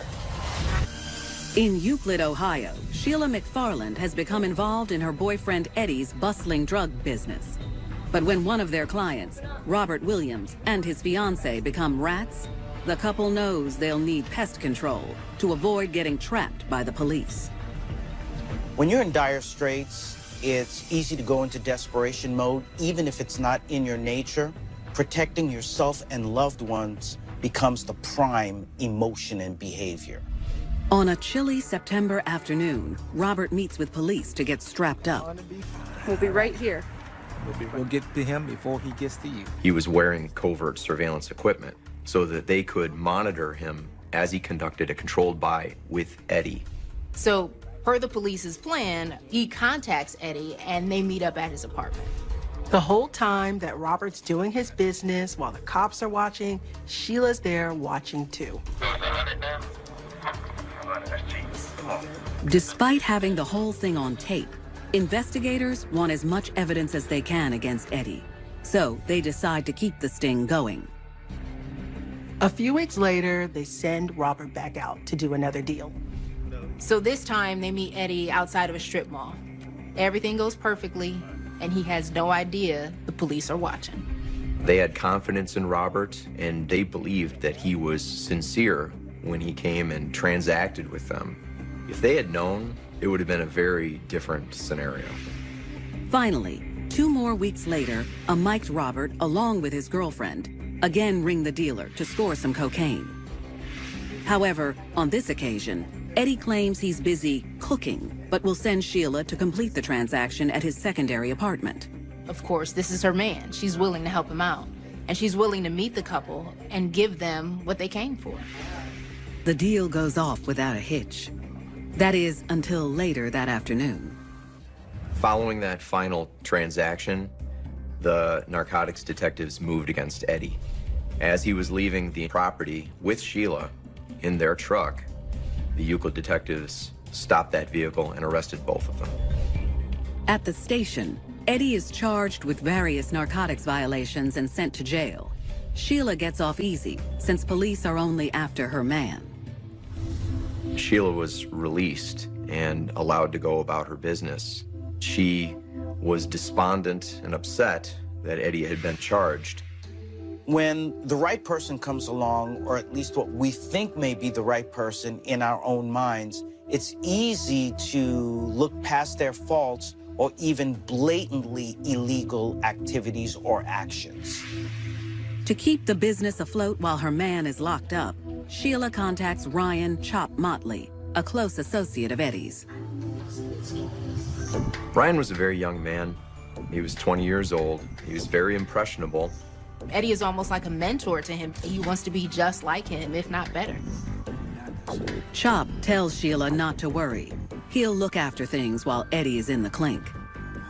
This is his opportunity to step up. So he's ready to take care of Sheila, do anything he can for her, no matter what that is. Chop is loyal. He goes to all their places, the stash houses, the apartments, the hotels, clears out all the drugs so that the police wouldn't find it. While locked up awaiting trial, Eddie stays in constant contact with his protege, instructing him on how to run the business in his absence, but mainly to keep an eye on his woman. Chop was tasked with babysitting Sheila, and that was actually a difficult task because She doesn't fall back into that deep depression. But that's not the only reason the felon's been phoning home. We both know who did this. At this point, Eddie knows that somebody had to be working with the police. So he and Sheila have some conversations about who they think it is, and they believe it was Robert. Eddie tells Sheila that something needs to happen. This can't go on. They have to get their revenge. It's a wrap for that dude. Sheila understood what he was recommending. And at this point, Sheila would have supported Eddie's cause no matter what he asked. After selling enough product to raise bail money, Sheila springs her boyfriend, and the twosome begins to plot their strategy to rough up Robert with their loyal sidekick, Ryan "Chop" Motley. Ryan, in turn, needed somebody he could trust, so he turned to his 24-year-old brother, Raymond, to help him with his task. Ryan and Raymond agree to do this because they know they're about to get paid. On the morning of November 13th, the armed assailants drive over to Robert's complex, at Eddie and Sheila's behest. They entered the apartment building, and they waited on the second-floor stairway landing, watching Robert's door. They knew that he was going to exit and take a walk. It was part of his daily routine. While they're waiting, Raymond decided to put tape over the peepholes so that less people could see what was going on. At 10:30, Robert appears like clockwork. He had no idea what was waiting for him in that hallway. You're Robert! No sooner than he had gone 2 steps, Ryan and Raymond immediately aggressed into the hallway, flanking him. Somebody is shooting here in the building. And later, in Smyrna, Georgia, Renee Harris is driven to the brink by the man she loves, only to have her life crash and burn. Renee fell hard and she fell fast for Quandra. She was ready to do anything for him. Have hired 2 goons to rough up Robert Williams, a confidential informant who ratted them out to police. And when the target steps foot outside his Euclid, Ohio apartment, the assailants are waiting to exact their revenge. You're Robert! Robert stopped and turned around because he heard someone calling for him. Without hesitation, Chop points his gun at Robert and opens fire. Ryan shot him 1 time in the chest, and that's all it took. Robert falls immediately in the hallway, and the 2 men flee out the stairway. Hearing the gunshot from inside their apartment, Robert's fiancée yells for him through the front door. She hears Robert screaming, and she calls 911 immediately. But she's too afraid to go out there. Somebody is shooting here in the building. There's a shooting in the hallway. They could have gone into one of the second-floor apartments. They could have been standing right in the stairway. Police and paramedics arrive within minutes and quickly clear the scene. But it's too late for Robert, who's pronounced dead on arrival. Even if we feel like we're doing the right thing, it doesn't mean that we're doing the safest thing. And whatever that behavior or decision happens to be can impact the rest of our lives as we know it. Desperate for answers, Police show his grieving fiancée surveillance video taken from outside the apartment. And she provides police with a solid lead. When she was presented with those images, she immediately said, "That's Chop." But she also knows Chop works for Eddie. She knows he had something to do with this. Unfortunately, police don't have enough evidence to make that link just yet. Meanwhile, Chop and Raymond meet up with the couple who hired them to collect their bounty. And they tell them, look, the job is done. We need to be paid. And that's when they got their reward, $4,000 in cocaine. With Robert out of the picture, Sheila and her man are back in business. If anything, I believe this hardened her resolve to stay with Eddie and to remain by his side, no matter what happened. However, later that day, the couple is again picked up on drug trafficking charges while carrying out a deal. Once they were in custody, Eddie and Sheila were separated, and I had an opportunity to interview both of them in reference to the homicide investigation. However, both deny having any involvement in the brutal attack. Sheila was withdrawn, she was sullen, she was very tight-lipped. Eddie had a very casual, indifferent attitude throughout the interview. He was completely unconcerned. The couple continues to stick together. They created this bond and this love, and they weren't gonna let that go now. Though by this time, police have copies of Eddie's jailhouse calls, threatening to take out Robert. But when they play them for the suspected mastermind, All right, I'm gonna get these mothers. Tell Chop we gonna handle this. he quickly brushes it off. He acted as if it was insignificant. He tried to make it seem as if it was just angry talk and that it meant nothing. Love has a way of really blinding us to what the cold, hard facts or the truth may be about a relationship. And even when we realize what's going on and it's in our face, we may even just choose not to believe it at all. Police are certain Eddie's words were more than empty threats, and they immediately charge him, as well as his woman, with a host of crimes, including conspiracy to commit aggravated murder. 2 days later, Chop turns himself in after learning about the outstanding warrant against him. Though the same can't be said for his brother, Raymond. It took until February the following year to locate him and bring him under custody. In exchange for testimony against Eddie and Sheila, Chop is found guilty of murder and conspiracy to commit aggravated murder and is given 18 years to life. His brother Raymond pleads guilty to lesser charges, including involuntary manslaughter, and is sentenced to 15 years behind bars. Sheila and Eddie believed that they were gonna get off, and they decided to go to trial. However, it doesn't take the respective juries long to find them guilty on a host of charges, including aggravated murder and conspiracy to commit aggravated murder. Their determination to defeat the charges at trial and their devotion to each other won them life sentences without parole. Behind bars, Sheila continues to swear she got wrapped up in love, but nothing else. How did this work? I mean, Sheila lost everything. She lost her kids, she lost her family, she lost her freedom, and it was all for Eddie. There were decisions she could have made as an individual that would have utterly changed the outcome for her, and yet she ignored them. And why? It can only be in preference to Eddie's opinions and in Eddie's wishes. You're wrong. In times of tragedy, quite often our hope and security are shattered, and we find ourselves clinging to the ones we love, even if they are responsible for the really bad situation that we're in the first place.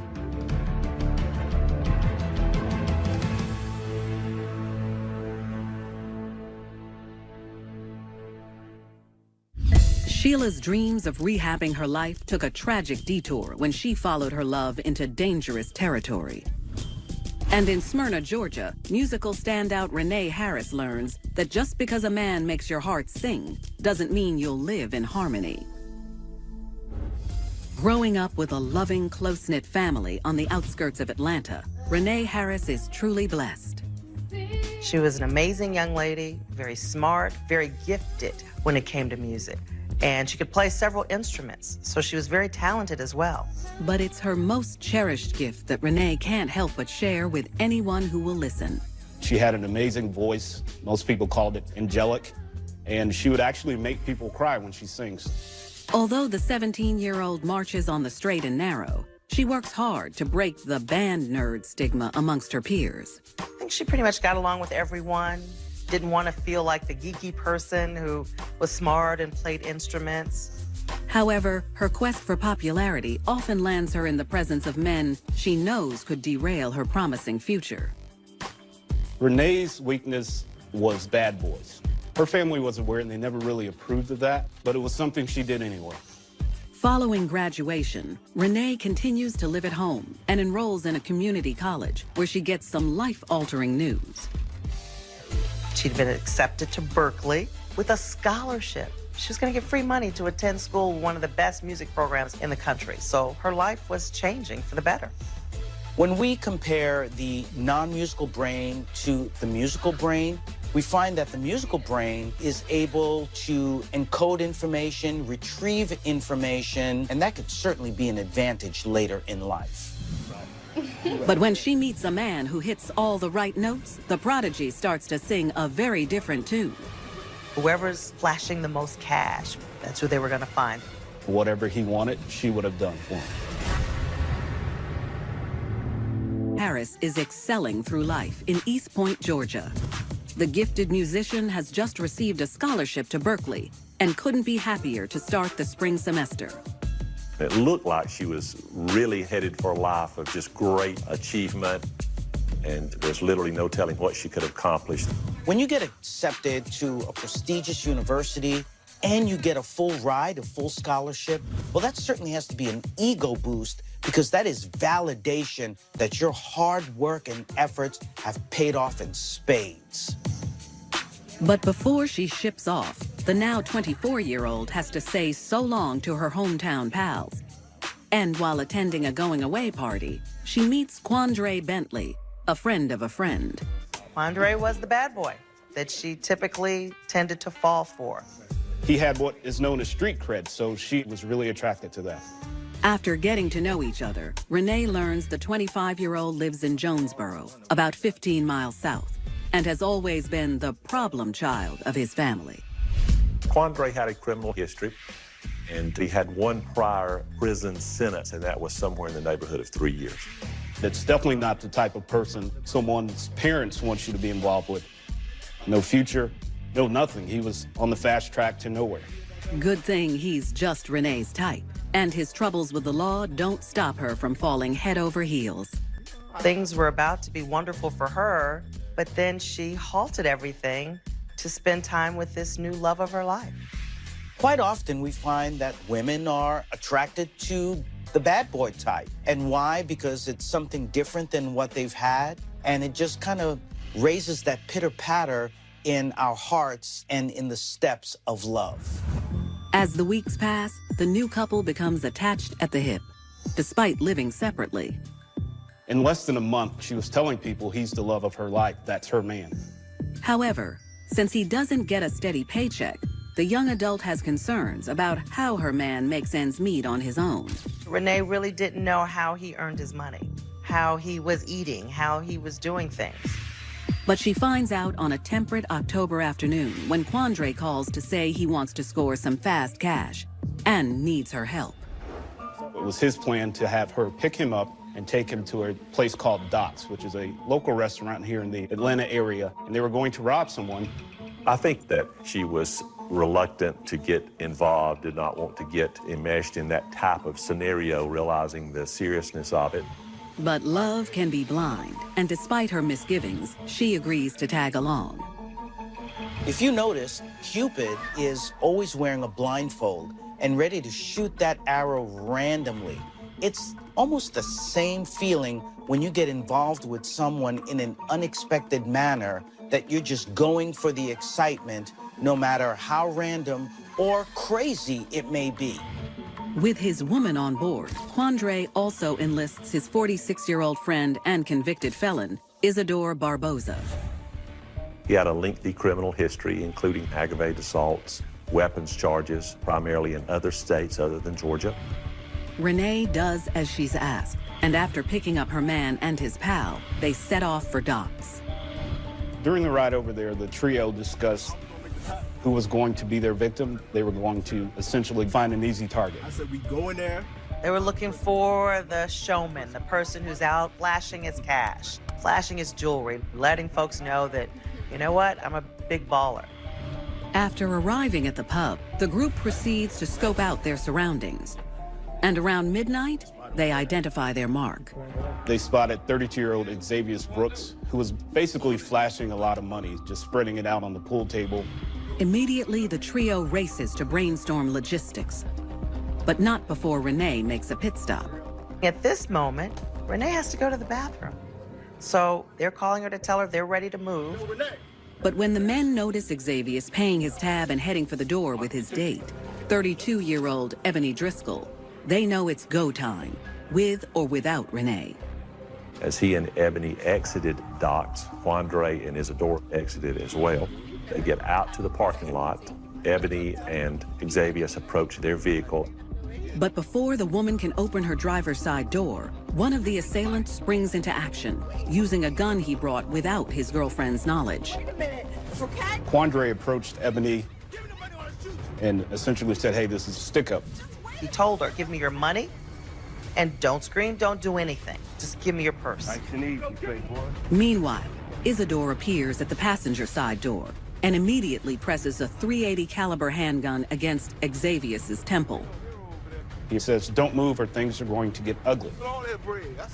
Little do the men know, Ebony is a fighter by nature and will protect herself and her date at any cost. Ebony was a no-nonsense woman. She's not letting anyone stick her up. Instead of going for money, Ebony actually reached in her purse and retrieved her handgun. Although she's not a part of the action, Renee is about to find out her man has bitten off more than he can chew. I'm sure that he had no idea what was coming. While Renee Harris uses the bathroom at a popular Smyrna, Georgia sports bar, her cohorts Quandre Bentley and Isadore Barboza are holding up Ebony Driscoll and her date Xavier Brooks in the parking lot.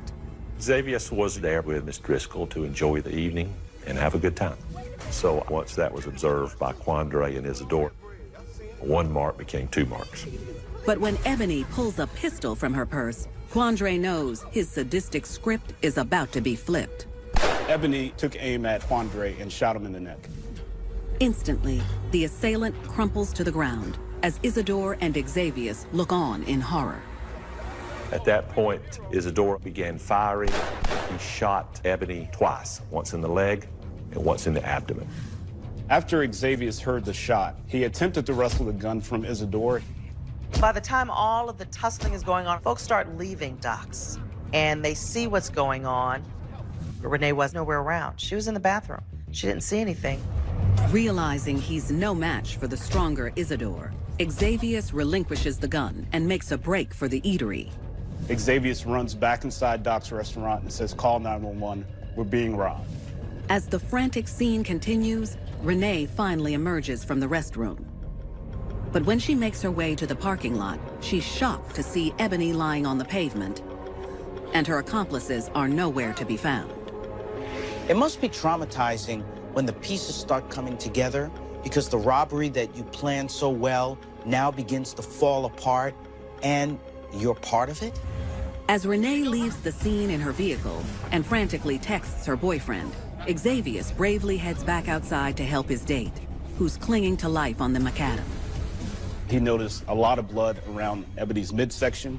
He attempted to stand her up. She walked about 10 feet before collapsing. Xavier begins, along with other people, providing CPR to Ebony as she's on the parking lot of docks. But he also realized that his assailants, the people who had gone after them, they were gone, and so was Ebony's car. Little does he know, Isadore is driving it away from the scene, with his wounded buddy in tow. It wasn't supposed to go down like that. Quandre was shot in the neck, so I'm sure he was bleeding profusely. At that point, Isadore realized he needed to get his friend some help. Get into the hospital. As the drive continues, Isadore takes another look at all the blood Quandre's lost and decides to save himself instead. He took off down Cumberland Boulevard, made a left on Spring Road, and there's a golf warehouse there. He stopped his car right there in front of the store. His partner in crime was shot and dying, so I think he knew what his future held. So he basically left Quandre there. It takes a real lack of guilt or remorse to rob and shoot someone and then abandon your best friend in a life and death situation. That's just inexplicable. But before he flees the scene, Isidore swipes his buddy's phone, hoping his best friend's girl can help get him out of the woods. He looked for Renee's number, dialed it, trying to get her to pick him up. Renee agreed because she was looking for Quandre. She thought Quandre was with Isadora at that time. Though when she arrives, her man is nowhere to be found. Where's Quandre? She says, "Where is he?" Isadora told Renee that Quandre said to leave him. She does not want to do that, but he had a gun. She was scared. She ultimately left with only Isadora in the vehicle. When we're in a stressful situation, sometimes common sense goes right out the window, even if it means life or death. And we have to live with our choices, no matter how grim. Rattled by the incident, Renee composes herself enough to drive Isidore back to his apartment before returning to her mom's to hide out. I don't think she realized to the level or extent of what may have happened to Quandre, but obviously she realized that something was not the way it should be. Meanwhile, police and paramedics have arrived at Docks and are working feverishly to revive Ebony. They began rendering first aid. Detectives begin to process the crime scene, but it's what they find inside that provides their first solid lead. There were so many eyewitnesses who were coming out of the bar, saw what happened, could give them a description of the suspects. And that's not all. The manager was able to provide video surveillance of the parking lot to give police an idea of what really happened. Unfortunately, no one knows just who the assailants are. So detectives put out a bolo on Ebony's car and pray it turns up soon, though they don't have to wait long. Following morning, they find a vehicle that matches a description of Ebony's at that area that Renee had picked Isadora up. But when officers approach the vehicle, they're shocked to find a man's body slumped over in the passenger seat. ID in the victim's wallet proves it's Quandre Bentley, and it's clear his death was no accident.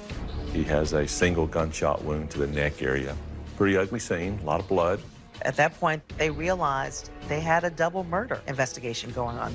But when police discover a working cell phone in Quandre's pocket, they quickly dial up a suspect and a motive for the brutal attacks. They see a number that occurred frequently. They began tracing that back, and they learned that that cell number was in fact the phone of Renee Harris. Will she defend her man to the bitter end or throw him to the wolves? Are working frantically to solve two murders which appear to be mysteriously connected. And when they search through one of the victim's cell phones, Quandre Bentley's, they have a sneaking suspicion his girlfriend Renee might have been involved. They certainly thought it was a person of interest based on the number of phone calls that had been into Quandre's phone from Renee.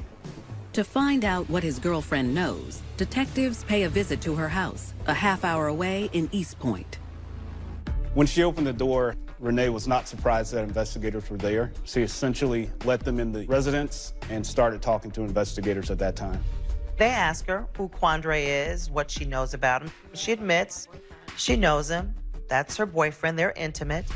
Which is why the news of his demise hits her like a ton of bricks. We found Quandre deceased. She had no idea all these hours, where he was, what had happened, but they confirmed the thing she probably most did not want to learn.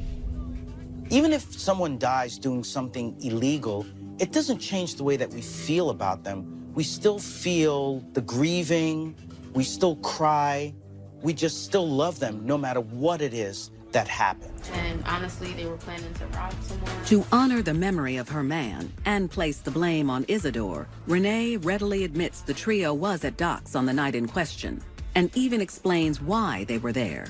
She told police that Isadora and Quandre had discussed committing a robbery. Renee said she had no involvement in the robbery. She says she's in the bathroom. She comes out Quandre and Isadora are already gone, and she leaves to find them. But when the rambling suspect willingly offers that she got a call after she left from Isidore, a man she just met that night, investigators are certain she was an accomplice to the cover-up. This is the first night you met him? They wanted to know, why would Isadora be calling her? Why wasn't her boyfriend calling her? Renee's response was that Quandre always gave out her number to his friends.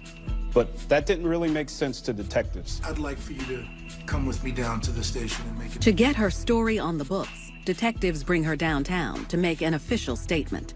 And this time, the musical savant sings like a canary. She began to give a more detailed statement, up to and including her involvement of transporting Isadora away from that scene, him having a gun, and the fact that Quandre was not there when she went to pick him up. She realized she was in a lot of trouble and she needed to be honest and fess up to what happened.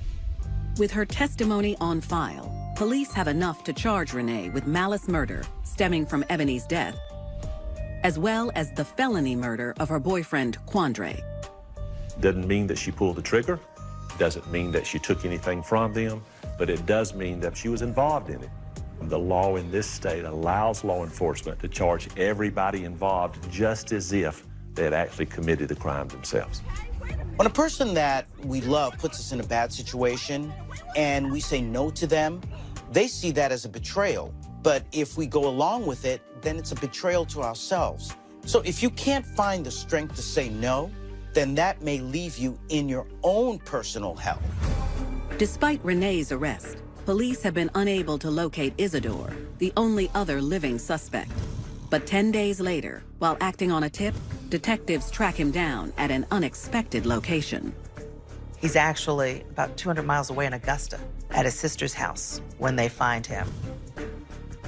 When Isadora was arrested, he immediately asked for an attorney and didn't give any information to investigators. But police have all the evidence they need to charge him with malice murder, felony murder, aggravated assault, armed robbery, and possession of a firearm during the commission of a felony. At this point, Renee decides to testify against him and save herself. We put her on the stand. She was a witness, and she told the jury what happened. After a week-long trial, Isidore Barboza is found guilty of felony murder, armed robbery, aggravated assault, and possession of a firearm in the commission of a crime. In exchange for her testimony, Renee pleads guilty to armed robbery and is handed a 15-year sentence, 5 behind bars and the remaining 10 on probation. Considering the circumstances of what she was facing, she came out with a very favorable sentence to her. Behind bars, Renee expresses incredible remorse for letting Quandre steer her down a dark path. She had her whole life in front of her. She had an opportunity to go out and do great things, but she went down that wrong lane, as we say, and everything changed for her after that. In the end, you're accountable, and you're responsible for what you do. You can't blame it on anyone else. You have to have the fortitude, the backbone, the courage to say, I'm not going to do that, and she just simply didn't have it. To err is human. We can only hope that people can learn from their mistakes. But in this particular case, we've got to admit some mistakes are worse than others. Some people lost their lives, and others lost their freedom.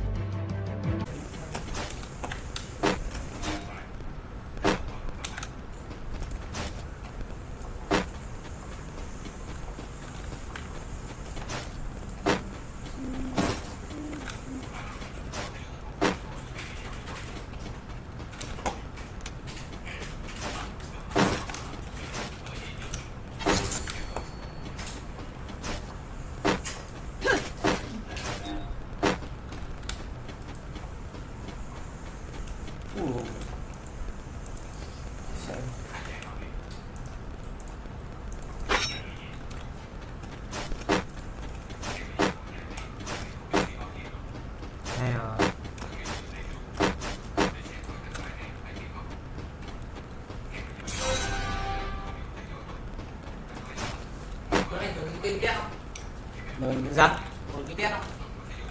Là rồi, em có cái tét này em không biết. Xem máy thịnh em xem ở bên máy thịnh.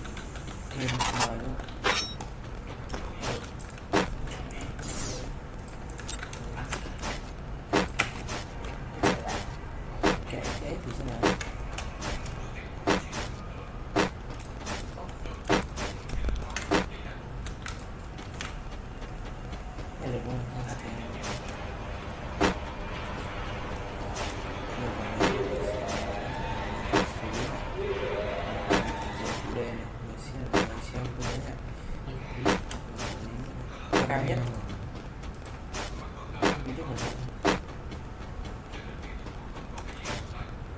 Nhiều gì vậy?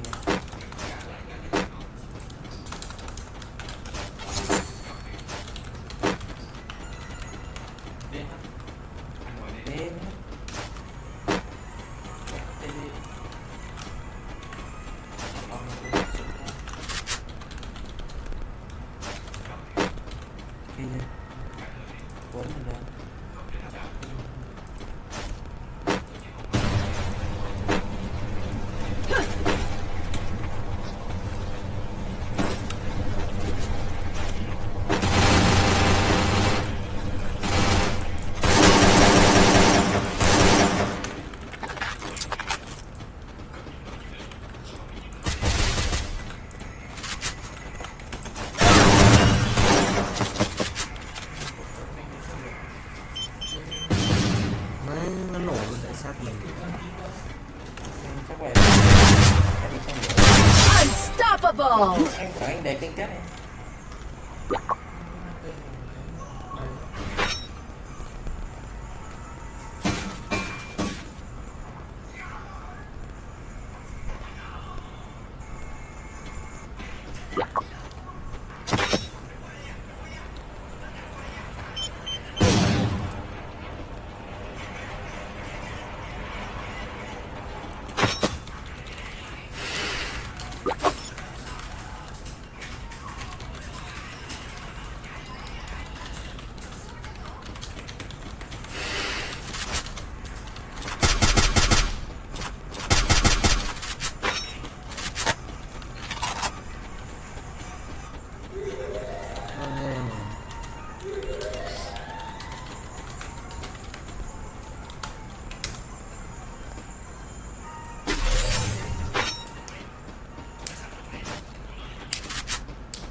Rampage!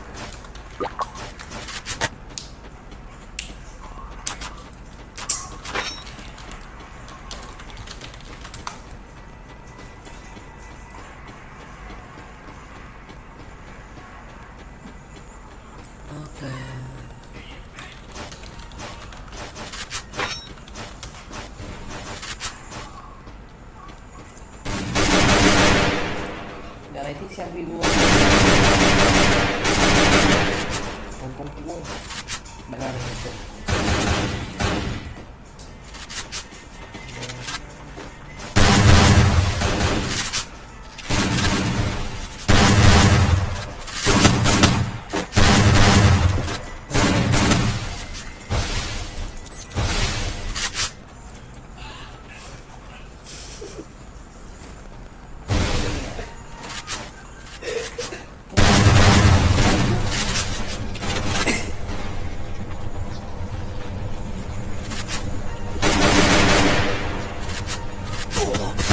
Killing spree!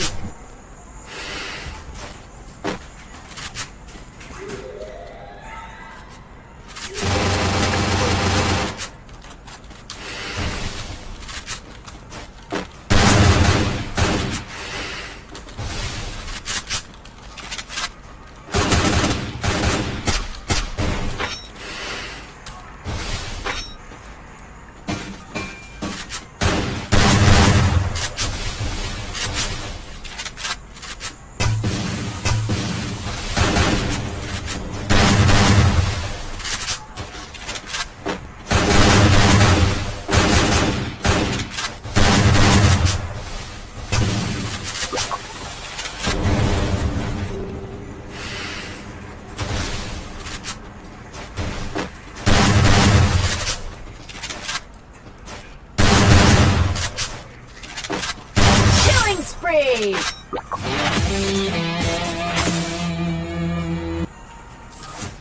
Tốt rồi.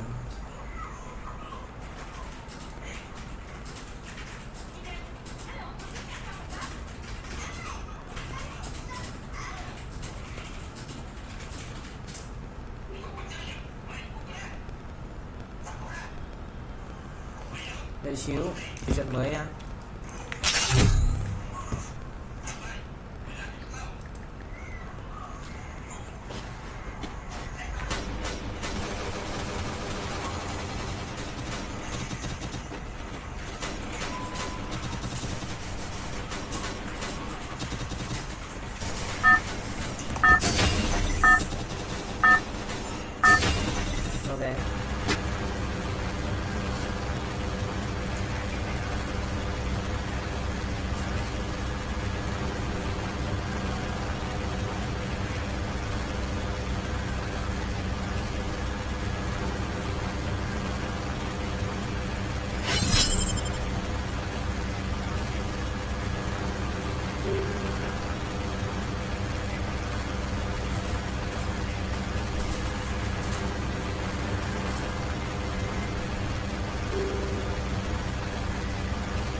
Ok.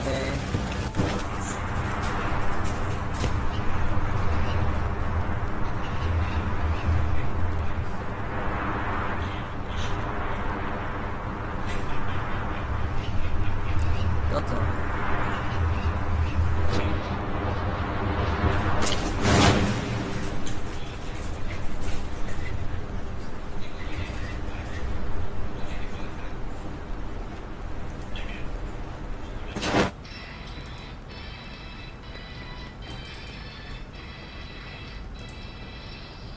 Tự xem video của mình. Phim không được lấy à? Không cần. Đấy, hoặc anh mà kiểu ấy thì đánh cái này cũng được, đánh để áp lên kênh này.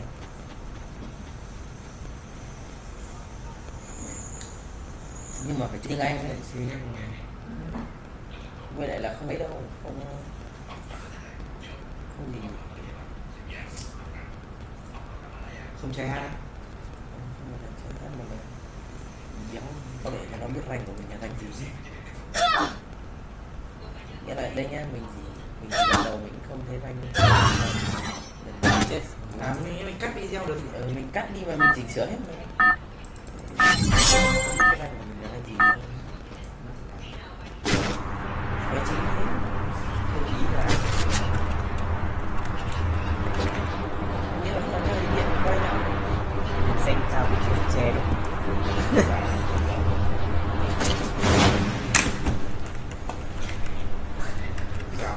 Check hết đấy. Không, vẫn đang làm không check. Đợi sẽ xét danh rồi bắt đầu quay video này đã.